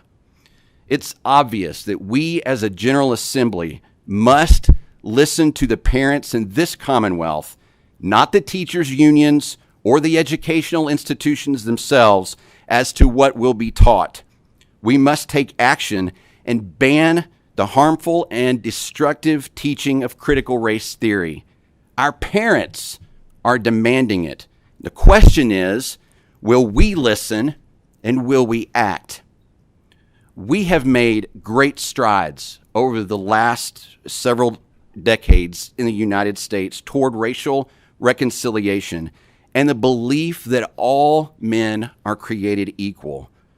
Yes, we should be teaching history, including the ugly history of our nation when it comes to race. But CRT takes us backwards by teaching a different kind of racism. And I choose to believe that God loves all of us and that the American spirit is one that we can do and achieve whatever we set our minds to, no matter what our skin color may be. So let's not teach our children anything different. Thank you.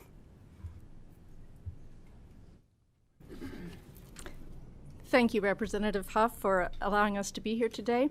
I am the primary co-sponsor of the pre-filed Bill 69.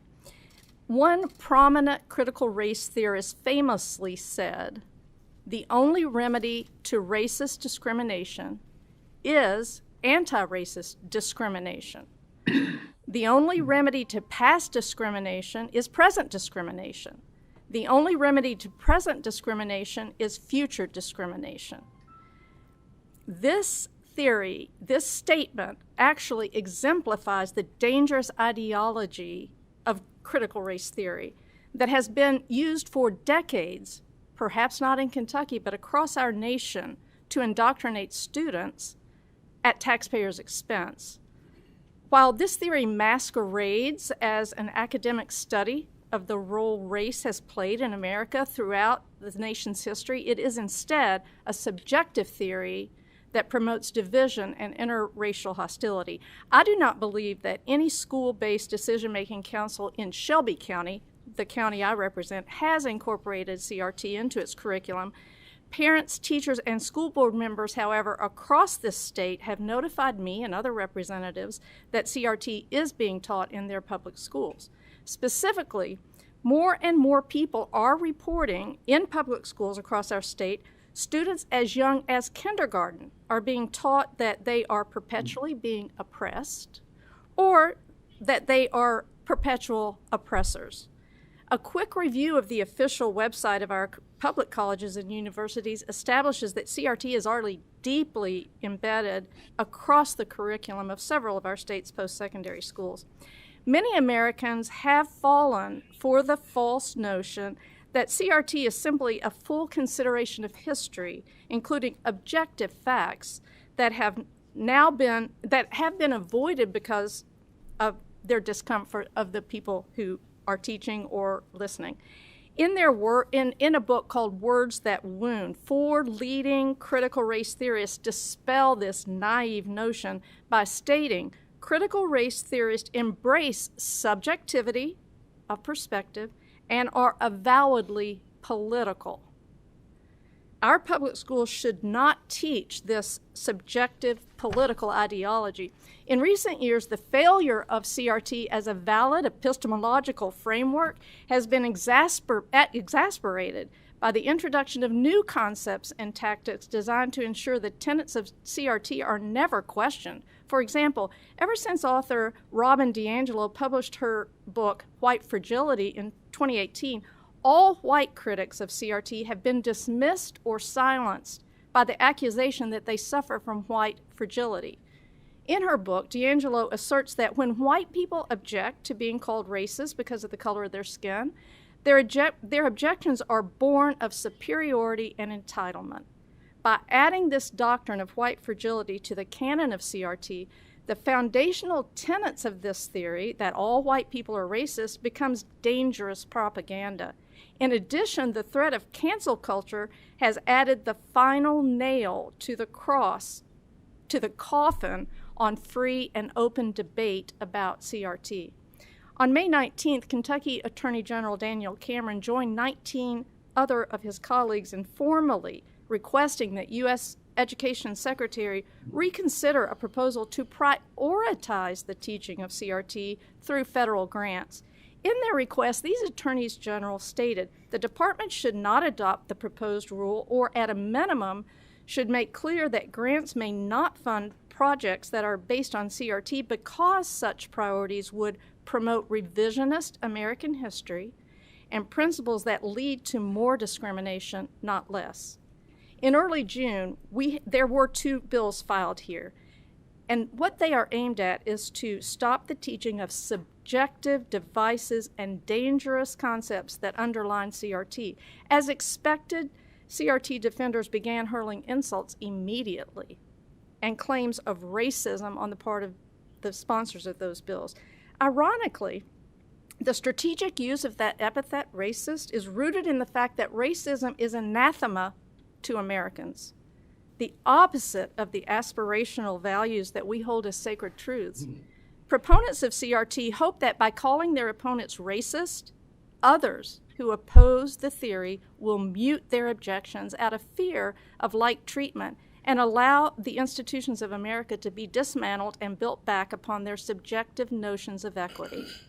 Throughout history, ideologues have sought to weaponize internal conflicts among groups within their geographical borders to bring about revolution.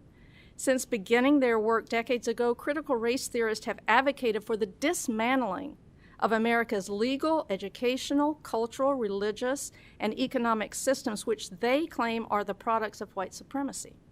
To disguise this radical ideology, activists do promote it as culturally responsive teaching and learning, and it will ensure equity in education. But CRT opponents, they hope that by using such euphemistic phrases, they will be allowed to continue inspiring students to reject their national heritage and yearn for a socialist utopia. A national coalition of attorneys has formed to fight the spread of CRT in America's institution.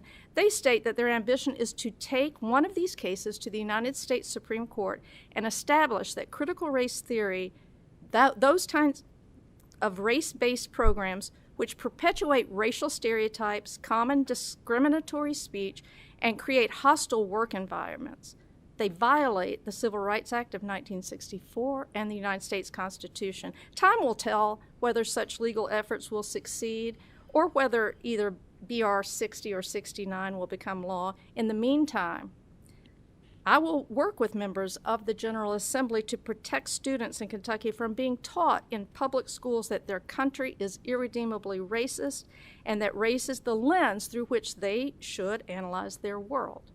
Together, we must find a way of curbing the skyrocketing rates of anxiety and depression among our young people in the Commonwealth, instead of classifying them by race and then teaching them to feel discomfort, guilt, anguish, or any other form of psychological distress due to the immutable characteristics of their skin. Thank you.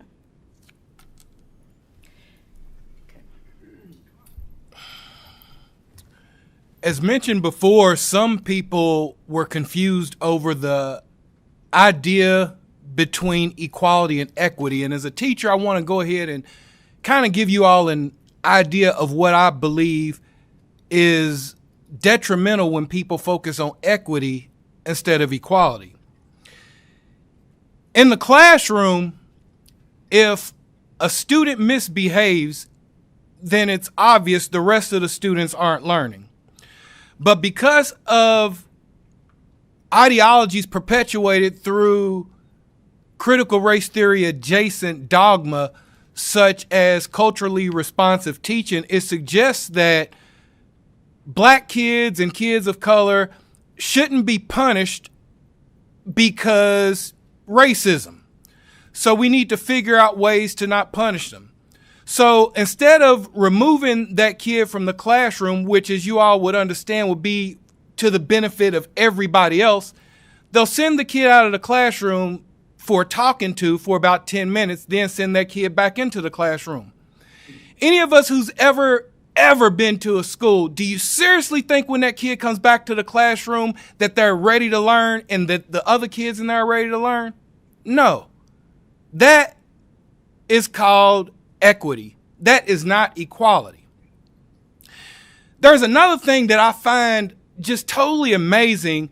Author Douglas Murray, to paraphrase him, he said, there are things we knew yesterday that today we pretend not to know. We have over 7 billion people on the earth making trillions of transactions right now at this very moment. Only a relatively few of those moments will be captured and considered as history. None of us would be capable of digesting all of that history in just one day. So I believe that ideologues like to say, well, they're not teaching this in history, they're not teaching that in history. One of the things that a lot of social studies teachers know is that a lot of folks run out of time and don't get to past World War II. One of the reasons they aren't able to do this is because they don't teach thematically. When somebody teaches thematically, they can teach about oppression. And that oppression wouldn't be limited to black oppression. That oppression could be expanded to the oppression that the Roma gypsies experience. That oppression could be expanded to the oppression the Jews experienced. I love teaching. I feel honored to be a public servant, teaching some of the most disadvantaged students in Fayette County. I'm one of 2 social studies teachers in the high school, and the other is Mr. Tim Middleton. You know how people say that they don't teach this and that in schools? I can guarantee you that Mr. Middleton and I teach about this and that. I teach my students about how Native Americans owned African slaves and later found themselves side by side on the Trail of Tears. I also teach my students about the tragedy and triumph of the Greenwood district of Tulsa, Oklahoma. I teach my students about Bayard Rustin, the gay black man who was the backbone of the movement of Dr. Martin Luther King. Keep in mind, we teach these things all throughout the school year. We don't just teach these things in February. We don't teach these things because they're black history. We teach these things because they are American history. I've taught with Mr. Middleton long enough to know that if we were to go to school and the principal or any other district official told us that we weren't allowed to talk about the past injustices that have occurred in our country, we'd both immediately and gladly tender our resignations. I would prefer to wash windows, wash dishes, instead of being a puppet of the state. It's not fair to insult our intelligence and stifle our creativity by forcing us to regurgitate government propaganda. In teacher colleges, they instruct us to use evidence-based learning. We go into the classroom with an expectation of autonomy, where we provide creative and objective methods for students to learn. The reason I believe I'm here is to explain that dogma is being replaced for facts and reason in the public schools. Imagine right now, according to 2019, almost 70% of students in the Commonwealth were not proficient in science. So if somebody told you that a teacher wanted to bring in just to challenge new ideas, a class based off of the flat earth, is it really worth our taxpayer funding to do so? Anybody who's reasonable would say no. One of the problems with critical race theory and critical race theory adjacent dogma is that it is harmless. It is not harmless, I'm sorry. And it is being taught in schools. Critical race theory is a way to look at the law through the lens of race. No other causal factors, just race. There's a severe problem with this. This past weekend in Winchester, Kentucky, a friend of mine unfortunately witnessed a terrible accident where a black man unfortunately was killed. It took about an hour before his body was removed, and from what my friend described, the black people around were anxious. They were angry. They were frustrated that this black man was sitting out here over an hour without any help, and their conclusion was because of racism.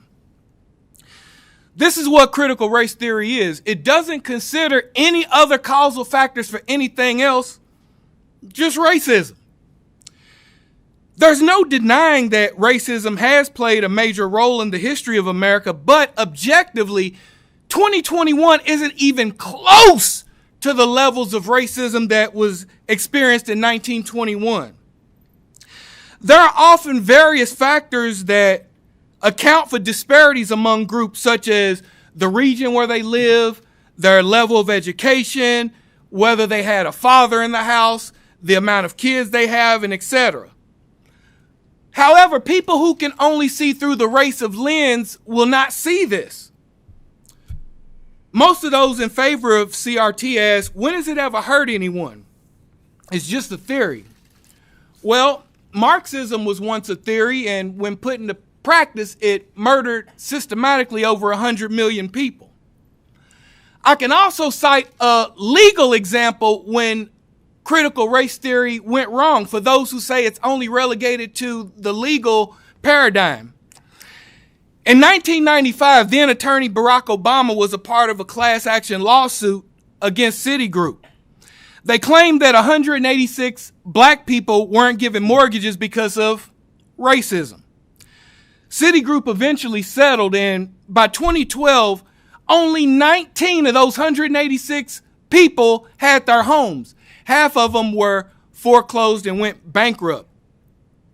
Could it have possibly been something else beside racism that made those folks lose their home? Is it possible that maybe they were financially irresponsible? But if you talk to people who believe in the philosophy of critical race theory and critical race theory adjacent dogma, then racism is the only conclusion they can come up with. According to critical race theory and introduction, it states, racism is ordinary, not aberrational, normal science, the usual way society does business, the common everyday experience of most people of color in this country. As a result, any CRT adjacent doctrine doesn't belong in public schools. One of the founders of CRT is also coincidentally the founder of the term intersectionality. So when people say that CRT isn't being taught in public schools, that's like someone who deals in both heroin and meth saying that they can only deal one at a time. The staff at our school had a 2-day training during the transition between virtual and in-person school. In the very beginning of this training, the trainer says something like, to some of you, this training is going to be offensive. If it is, it's probably because you're a homophobe or a transphobe. And if so, there's plenty of private schools hiring. When ideologues are hired like this by school districts, students are held at an extreme disadvantage. In Kentucky in 2019, 49% of students were proficient in math, 47% proficient in writing, and only 32% proficient in science. This past year, I had an entire crop of 9th grade students with the inability to consistently capitalize and punctuate sentences. So I would then ask, why aren't we more focused on these basic academic standards instead of indoctrinating students with CRT adjacent content? Besides, I'd also like to know, since teachers are trained to approach learning from an evidence-based perspective, where is the evidence that shows that anyone has been made less racist by anti-racist training? You know dogma when you see it because it doesn't stand up to scrutiny against reason and logic. Pay attention, because some of the people who will have problem with what I say, they won't be able to attack my ideas, but instead they'll attack my personality and call me names, much like in grade school. Our republic was founded on the intelligent exchange of conflicting ideas. CRT adjacent dogma instead makes wide assumptions leading to negative unintended consequences. Historically, great societies have failed when they adopted dogma instead of facts, logic, and reason. For example, one of the things a lot of people that I talk to don't realize is that the Roman Empire was parallel to the Chinese Empire, and The Chinese had made advances in medicine. They made advances in paper making. They invented the compass. And eventually they allowed dogma to infect their society. And when they adopted a Confucian imperial system, they forgot about logic and reason. They stopped making progress in science. If you think about another historical example, just look at the golden age of Islam. You're talking about people who were making advances in math, astronomy, medicine, while Europe was experiencing the Dark Ages. Once they traded in empirical evidence and reason for Islamic dogma, they declined into less prosperous countries with restrictions on human rights. CRT suggests elevating lived experience over objectivity.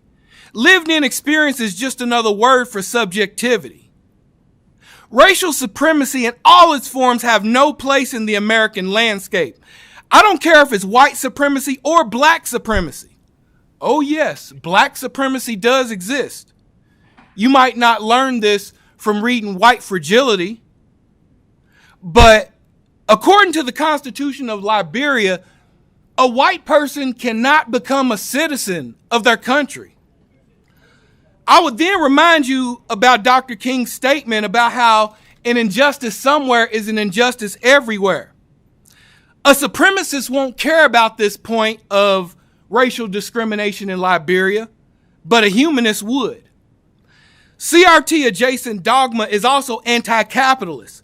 Capitalism believes in the free exchange of ideas and choices between individuals, whereas CRT adjacent dogma believes in power differentials among a collective. The smallest minority in any society is the individual. If we trade in logic and reason in favor of dogma in Kentucky and the U.S., what makes us think we'll fare any different than any other societies that came before us?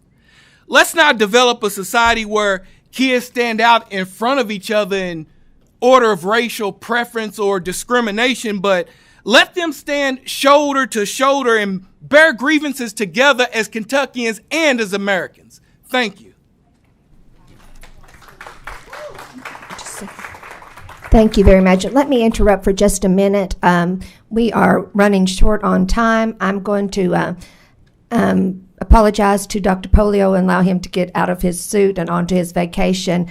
We will address the update on Jefferson County Public Schools at a later date, and we will continue this. We do have members that have a meeting at 1 o'clock, including myself, but we will go ahead with the questioning after we have the next presenter, and those that were signed up to speak will have the opportunity to do so at a later date on this issue. As you can tell, we are just getting started in the dialogue here. So if you will, we apologize that we're not going to be able to have the time for other to speak, but again, you will have the opportunity at a later date, I am sure. So go ahead with your next presenter, please.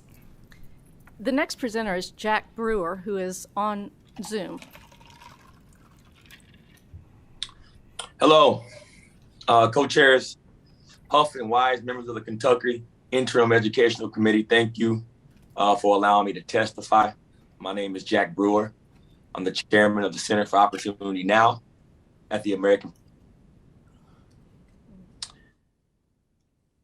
My family were actually slaves in Kentucky, dating back to my great-great-grandfather. And this morning, I want to present to you 3 facts. First off, many schools are already teaching critical race theory, as many have already spoken about. But critical race theory is racist at its core. And critical race theory indoctrinates our children. First, many schools are teaching critical race theory. While critical race theory began as a legal academic theory, it has spread rapidly throughout education.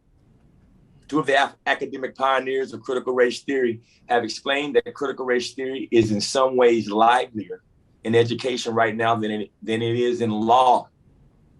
And they're right.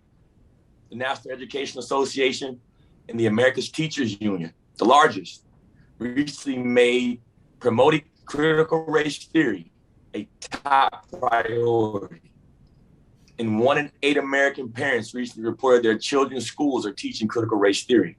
For example, in Evanston, Skokie School District 65 in Illinois, they proclaim that it is committed to focusing on race as one of the first visible indicators of identity. And they inform their parents that your 5-year-old is already racially biased. District 65 is training teachers to believe that white identity is inherently racist, and that to be less white is to be less racially oppressive. It is teaching students to believe that white people have very, very serious problems. I didn't mention that my wife is Persian from Iran and German. So what do I tell my kids? A public charter school in Las Vegas, Nevada requires students to label and identify their gender and racial identities and determine what parts of your identity have privilege or oppression attached to it. This is critical race theory. The teacher defined oppressors as those who harbor the inherent belief in the inferior of others. She pressures students who fail into predetermined oppressive groups to accept the label of oppressor. Last month, the Durham County Council called for teaching critical race theory in local public schools. The city officials reaffirmed its support for a city proposal to regularly teach students about white privilege. Buffalo Public Schools have adopted a curriculum that teaches middle schoolers that all white people play a role in perpetuating systemic racism, and tells high schoolers to atone for their white privilege. New York East Side Community School recently sent a letter encouraging white parents to become white traitors and advocate for white abolition. The second fact in the critical race theory-based lessons are racist. Another fact, America has a long and dark history with racism, and we all know that, particularly in Kentucky. My ancestors and my family had whelps on their backs in Kentucky. However, America has made great progress, and we all know it. While racism has been completely eradicated, it has not been completely eradicated. We know that. We have made large strides towards realizing Dr. King's dream and the dream of so many others. Critical race theory, what we made, it teaches Americans to categorize each other. Children is really sick. Removing the concept of what God created is really sick. Telling a little child that doesn't even have a fully developed brain to identify the races of people is really sick. We're better than this. The third fact of critical race theory is that the indoctrination is already hurting our kids. It makes kids that are up against already hard circumstances feel like they're less than. And it also makes kids that may be born with privilege also feel like they're less than. Critical race theory is just not right. We can't stand for it. In Dwight Ingalls School in New Jersey, they had to have someone that had to resign and protest over the critical race theory curriculum. She wrote to administrators that it was hindering students' ability to read, write, and think. She said, I teach students who recoil from a poem because it was written by a man. I teach students who approach text in search of the oppressor. Students fixate on power and group identity.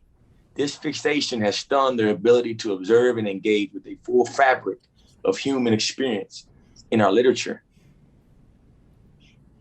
After her resignation, a student wrote telling her, all of what you said is true. My 8th grade English teacher taught us for the first 2 weeks about pretty much how awful white men are.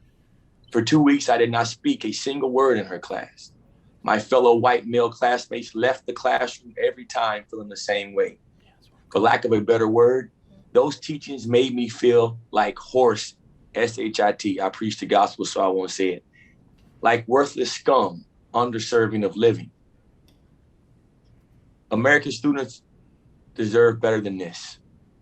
America was founded on the proposition that all men are created equal and endowed by the Creator with unalienable rights. That experiment has been widely successful. These values have inspired generations of Americans and lit the fire of liberty around the world. We have led on these issues. This place is desired by millions and millions of people across the Caribbean, Brazil, Africa, China. People want to come here for a reason. They don't want to be told when they get here that the color of their skin determines the context of their character. We can and must teach the next generation to love America and her founding ideals, not to hate them. I thank you guys for allowing me to testify. I appreciate the opportunity to explain the fact that many schools are already teaching critical race theory. We're better than this. God bless you all.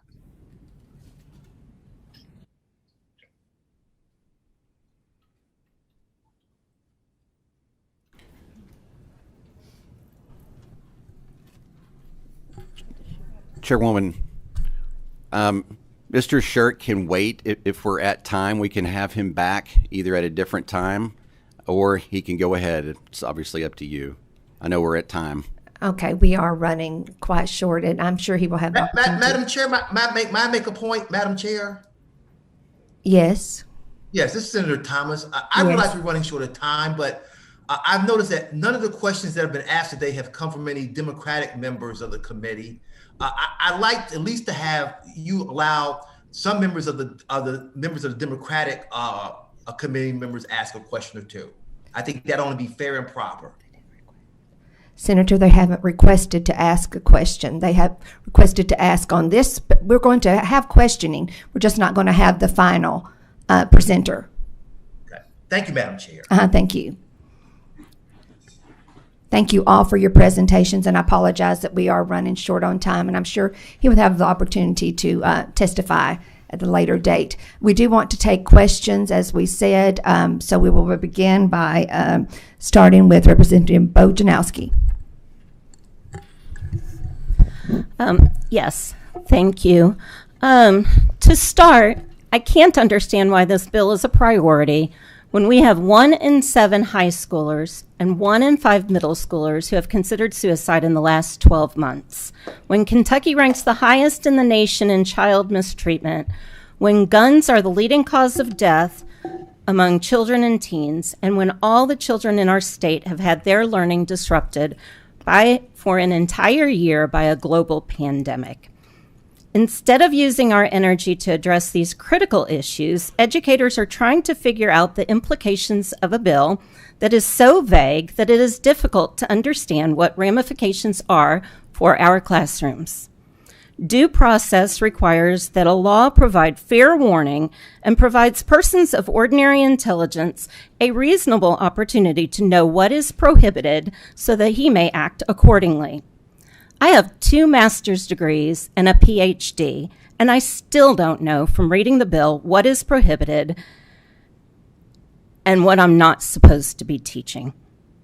I did an informal survey of my peers regarding their thoughts about the bill and got many requests for clarification. One teacher asked, how could anyone accurately teach about World War II and not mention Hitler's ideas, which included the idea that the Aryan race was superior to all others?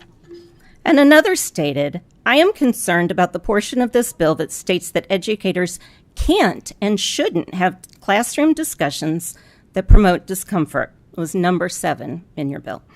Much of history rightfully makes us uncomfortable. How can teachers provide honest historical information when they are afraid that they will be reprimanded for student discomfort? Wouldn't it be better if we focused our energies on providing every student with an opportunity to learn with all of the supports necessary to make that happen? I recently spoke with an alternative school teacher from JCPS. His students are on the last rung of the school to prison pipeline. He shared that 11 of his students have died by gun violence in the last 2 years. He also told me about the need for his students to see themselves in history, that there were great black kings in Africa, that there was a black Wall Street. They need to develop black historical consciousness. He said, "These are the things that are saving my kids." As you know, I'm a JCPS teacher.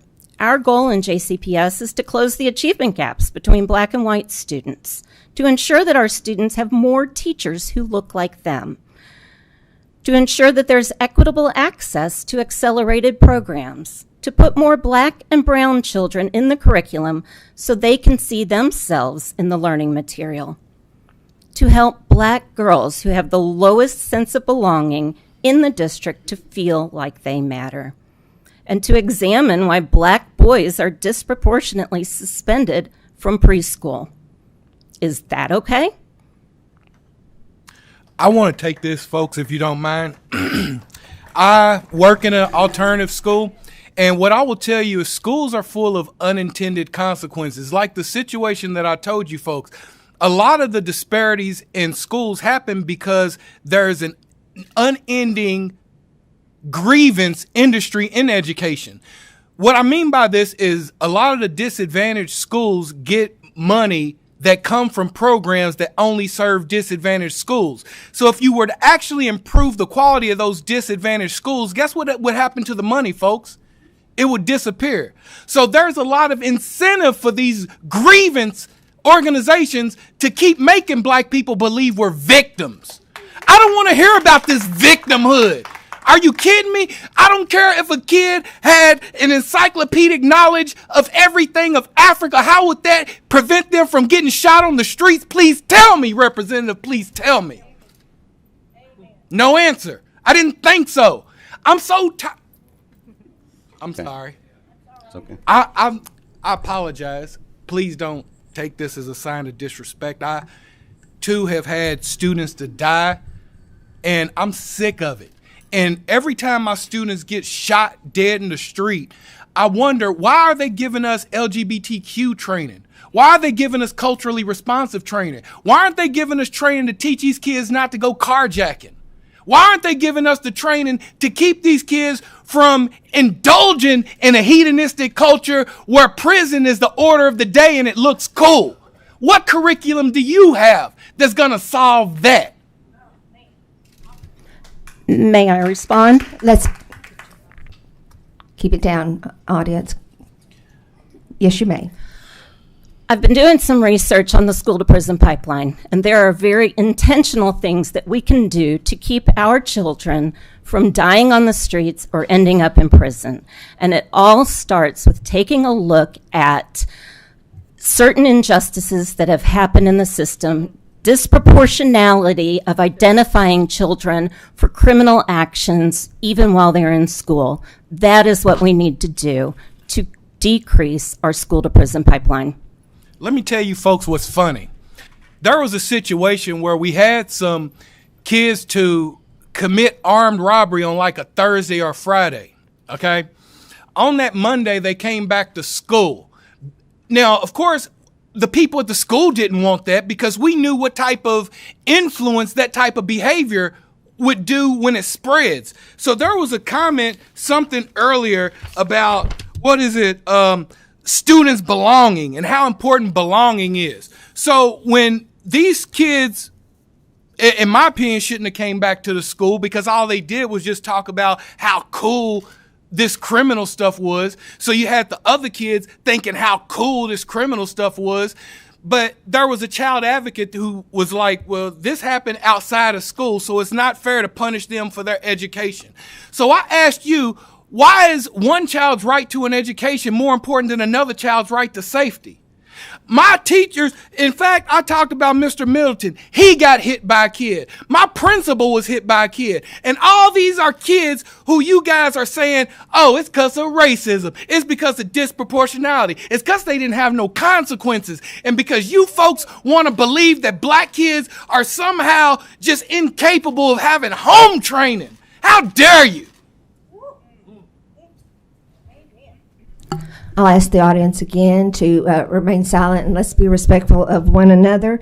The next question comes from Representative Wilner. Thank you, Madam Chair. I want to say I appreciate the passion at the table. When it comes to our kids being successful, we should be passionate. And that's what we're focused on in this committee, is our kids being successful, being educated, being prepared to be successful in the world. And so I appreciate that passion. So I heard a lot in the combined testimony about critical race theory, but what I did not hear about was any discussion of your bill, the bill itself, Bill Request 69. So critical race theory is not actually mentioned in the bill. That language is not in there. And so when I read your bill, when I read Bill Request 69, I found it vague, I found it confusing, and I'm honestly not sure what the bill does or even how it would provide a framework for regulations from the Kentucky Department of Education. It seems to want, the goal seems to be to want to ban discomfort, but, unfortunately, that's not really something we can legislate. So our bills, education bills, ought to focus on student success, ought to focus on the passion of educators to help our kids be successful in their lives. We know that here in Kentucky, in urban areas and rural areas, our kids are facing a lot of barriers and a lot of challenges. Kentucky has the highest rate in the nation of child abuse. We have more than 1 in 5 Kentucky children living in poverty. Kentucky is moving in the wrong direction in getting kids enrolled in public or private preschool, with only 4 out of 10 Kentucky kids in those preschool programs. We're facing teacher shortages across the state. We have significant gaps in suspension and expulsion rates and opportunity gaps that we've heard about earlier today. These are longstanding and persistent. So this question really is for the bill sponsor or the co-sponsor.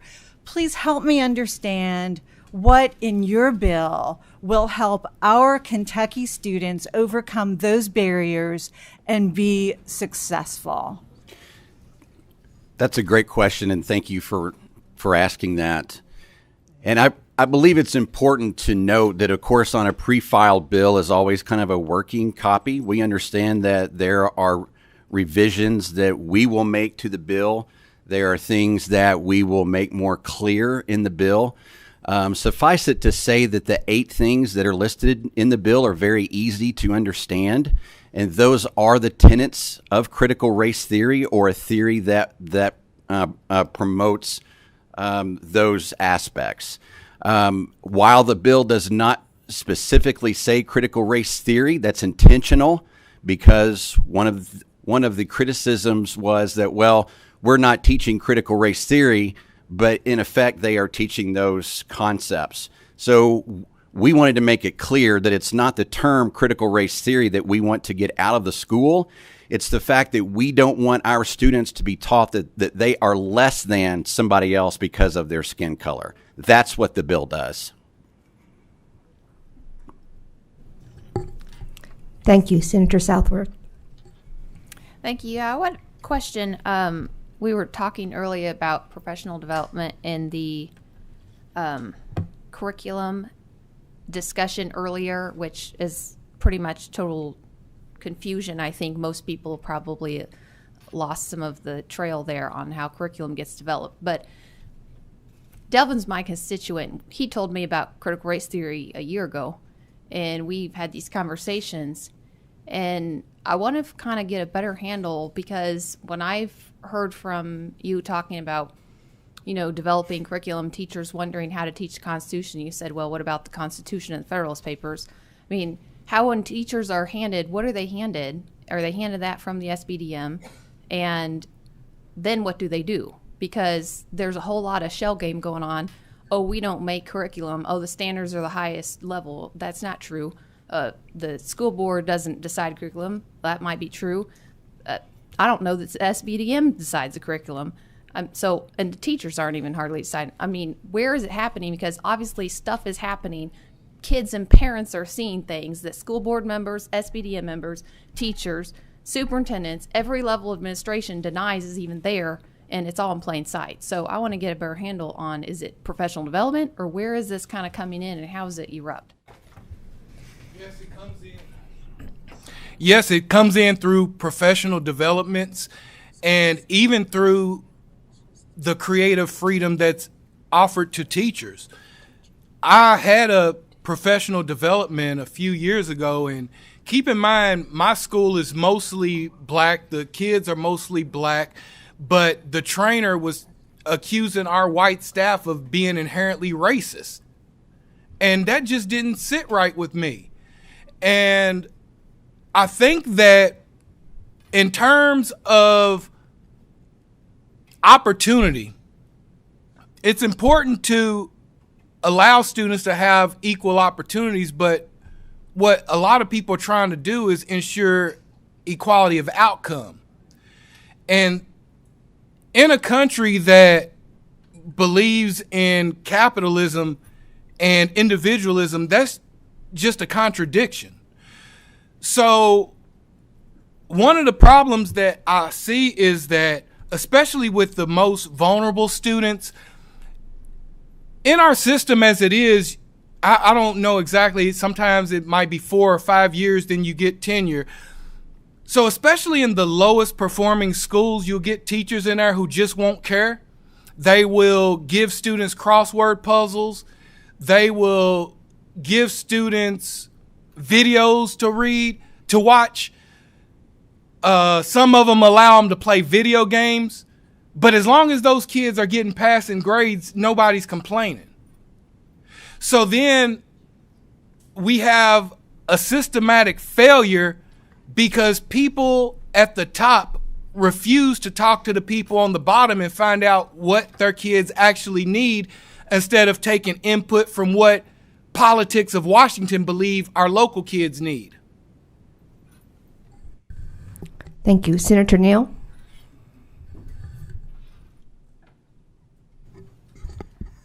Thank you. Thank you so very much, Madam Chair. I was sitting here trying to wade through this discussion. It was so far-ranging, it's hard to get my hands around it. But there's one thing that does stand out, and I want to congratulate the chair on having this free exchange of ideas. And that's what this forum is about. And it makes the point, Madam Chair, that it's through the free exchange of ideas that we may be able to arrive at some truth that we can agree upon. So just opposing ourselves sounds kind of fruitless. But to have the free exchange of ideas, preparing ourselves and our young people, I think is essential. I would rather for my children to be exposed to an educational process of trained professionals than the internet, where they're already being bombarded with all of this information we're talking about. The cat's out of the bag. I'd rather for that to take place in a school, not just at the whim of anyone that you don't know, articulating anything that's not explained and not supported by fact. In fact, Madam Chair, in this discussion here, a lot of things have been said, but they have not been supported by fact. But they deserve investigation. So this is not the forum for that. We're going to have to go to something else and sit down and test the theories. For instance, you have a situation here where we have a complaint system, as it was indicated, for those things that happen in schools that you think are improper. They have a system. It's always been there. We have an educator here, and I want to thank him for being here, that understands that that system does exist. But when our representative says that I get all these people with these complaints, what I want to know, because I want to get to the bottom of this, What I want to know is, were those complaints made through that system, and were they investigated, and what was the determination? See, that's where we get at the bottom line. Just saying things here is not enough. I'm not saying that's not important. It is. It's the beginning of a discussion. That's why this free exchange is important. There is, by the way, as I look at your bills, this is BR 69, I believe is what's before us today. It's not the K. I guess you have the K through 12 in there too as well. Yes, sir. Well, it is rather vague. I think you would agree with that. You know the process of this is vague, and there's a lot of generalizations. We know that that's true. And I'll be interested in talking with you further to understand it better, because I can't understand it from the bill, but I'm sure it's going somewhere. The other problem that we have here in this forum is that a whole lot of things have been conflated. We've conflated what is referred to as CRT, which has really not been defined, because CRT means, in my investigation before I got here, means different things to different people. So we don't know exactly what you're saying when you create that whole universe and you call it CRT. And then we start talking about students being uplifted and having better outcomes. I know we want better outcomes. I know that no one is suggesting that we don't do things to create great opportunities for all of our students. We want them all to have better outcomes. So I know I may have misunderstood that, so I'm going to let that one alone. But here's my question, Representative. The testimony suggested to me, particularly on the post-secondary level, that the issue of accreditation and the way the long history of post-secondary education and the exchanges, and by the way, I've taught as an adjunct professor for over 10 years in political science and Pan-African studies and in theory and international theory. And I have to tell you that this question of accreditation has hit me right in the gut. If that is true, and I do understand that to be true generally, that the accreditation gets threatened by the underpinning of the bill that you presented, would you withdraw this bill if you were convinced that this is the case? Sir, I believe that the portion of the bill that you're referring to, in my opinion, as I stated before, is something that we're currently looking at in terms of post-secondary education. We understand there are different things, kind of different moving parts when it comes to post-secondary versus K through 12 and what the state can and cannot do in terms of a mandate. So I will refrain, if it's okay with you, in completely answering that, to say it's kind of a work of art right now. I understand that. I've done some legislation on my own, and I understand that process.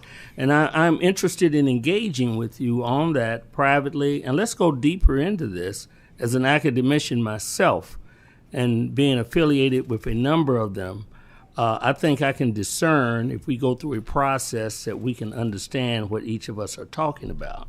And perhaps we can come to some resolution of something that's beneficial to our children and explore what is not. I'm not into this emotional stuff. I can't make decisions without emotion. I'm sorry. Although I respect everyone's peace, because we are human beings and emotional beings. But I'd like to critically understand and think about what you're saying here. And I just am not convinced from what I'm seeing, but I've heard your point, so I'm willing to engage with you. So, Madam Chair, I could go on and on and on, and I know the hour is late, but I do want to say this. I got to go back to this. I am struck by the fact that we have a free exchange of ideas going here, and that we should not downplay the importance of this in the preparation of our children to meet a future that we must hand over to them. We must enhance all the dynamics that produce critical thinking. We should not be afraid of one thought as opposed to another. But at the same time, we should not be trapped by ideological thinking. I've heard a lot of that come out of here. I'm just telling you. But there is a place for ideology. But in our classrooms, we need our kids to be prepared for a world that is going to be challenging and is challenging, and to dumb them down, I'm not going to support. But if we got something that's going to raise them up and really enhance their ability to grapple with real information, give them the opportunity to go forward together to resolve conflict and information, to make sure that they have both sides of an issue, and that we trust our educators. Otherwise, we ought to get rid of our educators. Let's just get rid of them. If we're going to trust our educators who train most of their lives, dedicate themselves to our children, dedicate themselves to the process of education, and then just throw it up because someone has an idea that they think is important, that's not enough. What we got to do, representatives, is we got to sit down and have a talk. I don't think this does it, but I think I understand the anguish, and I think I understand the concern a parent would have, being a parent. But we're going to have to deal with this more critically. I want to thank you for coming. I want to thank you for the exchange of ideas here.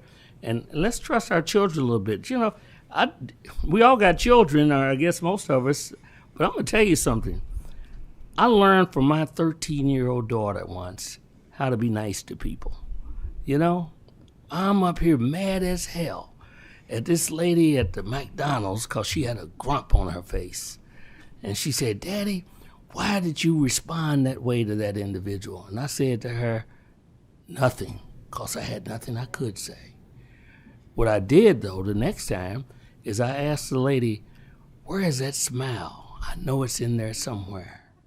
I know there's a smile in there somewhere." And she just resisted. And I said, "No, I know, come on, I know you're hiding that smile." And eventually she smiled. The next time I came through there, my daughters were with me, and that lady saw me come. She said, "How you doing?" You know, here's what I'm trying to say here. We got to lower the temperature. We got to sit down together and talk. When we stop talking with each other, we don't have a free flow and exchange of information. We have defeated ourselves. We've defeated ourselves. I'm not into defeat. Thank you, Madam Chair. Thank you, Senator. Next, Representative Rayburn. I would like to thank Representative Lockett and Representative Decker on their hard work on this bill. I've spent a lot of time traveling through the state, speaking to a lot of different groups, and there's a large concern around this issue. So I want to thank you guys on your hard work. I also commend Delvin on his testimony today. You know, most teachers remain voiceless, and out of fear and repercussion, they don't speak up.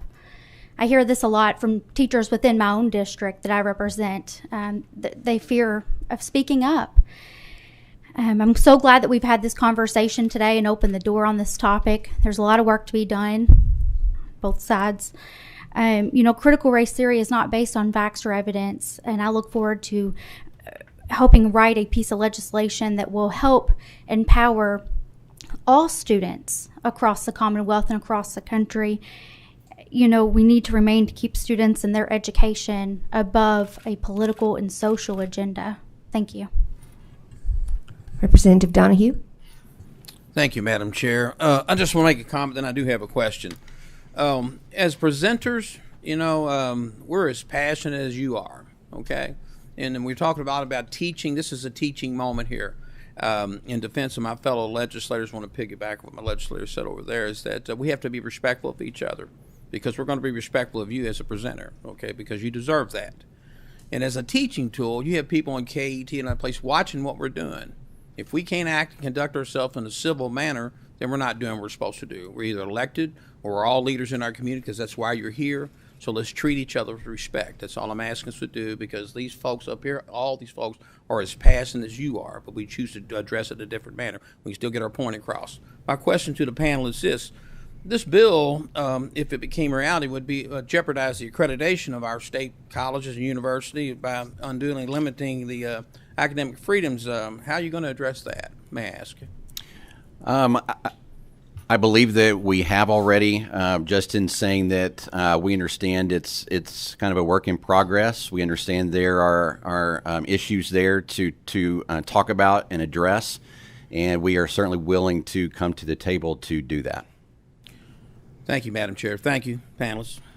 Thank you. And the final question is to Senator Harper Angel. Thank you, Madam Chair. This question is to Representative Lockett. Sir, it might help the members understand your bill a little better if you could give us a real world example of what your bill would specifically ban in schools. Could you do that, please? I'm really glad that you asked that. Yes, I can. And I'll give you two examples as we wrap up. And these are two real life examples that have been brought to me out of Kentucky schools. The first one, and I guess as I explain these, I would turn it around and ask every member on this committee, is this okay? Is this what you want taught in our schools? Are these the ideals and the concepts that you want taught? The first one is this. There's a first grade classroom in Kentucky where the teacher took the students and divided them by race. Black students on one side of the room, white students on the other side of the room. And first of all, if you don't see a problem with that, then we have issues. Going beyond that example, not only did this person divide the students by race and by color, first graders, by the way, which I'm sure if you've had a first grader before, most of the time 5 and 6 year olds don't know or don't care what color of skin that a person is. They haven't been taught that yet, right? So these are first graders that were taught and said, well, you as the white kids on this side of the room, you are oppressors. And in our society, you need to be less white because you're oppressors. Those on the other side of the room, you're the oppressed. And there are just certain things in life that you're not going to be able to do because you're oppressed. I don't know about you, but I find that offensive.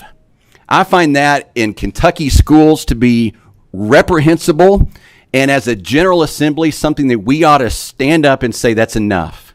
The second example is this. I was talking to a friend of mine, and her daughter, 15 years old, comes home to her distraught, just distraught, and says, Mom, I don't understand what's going on. I feel really bad. She goes, what do you mean you feel really bad? She goes, yeah, the teacher just made me feel really bad today. I said, well, how come? And she said, because I'm white. She said, I should feel bad because I'm white. Folks, these are real life examples. These are in Kentucky schools. And to say that this is not happening is putting your head in the sand and not seeing the truth. And that's why this bill was filed. And if you want to know what the crux of the bill is, it's to eliminate that kind of nonsense out of our classrooms. Thank you.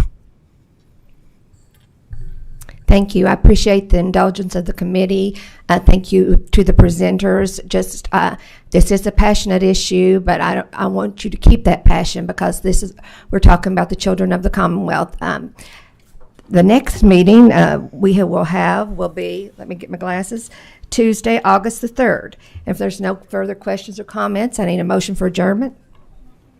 We have a motion and a second. We are adjourned. Thank you so much. Thank you, Senator. Let's talk. I'd love to. I would love to.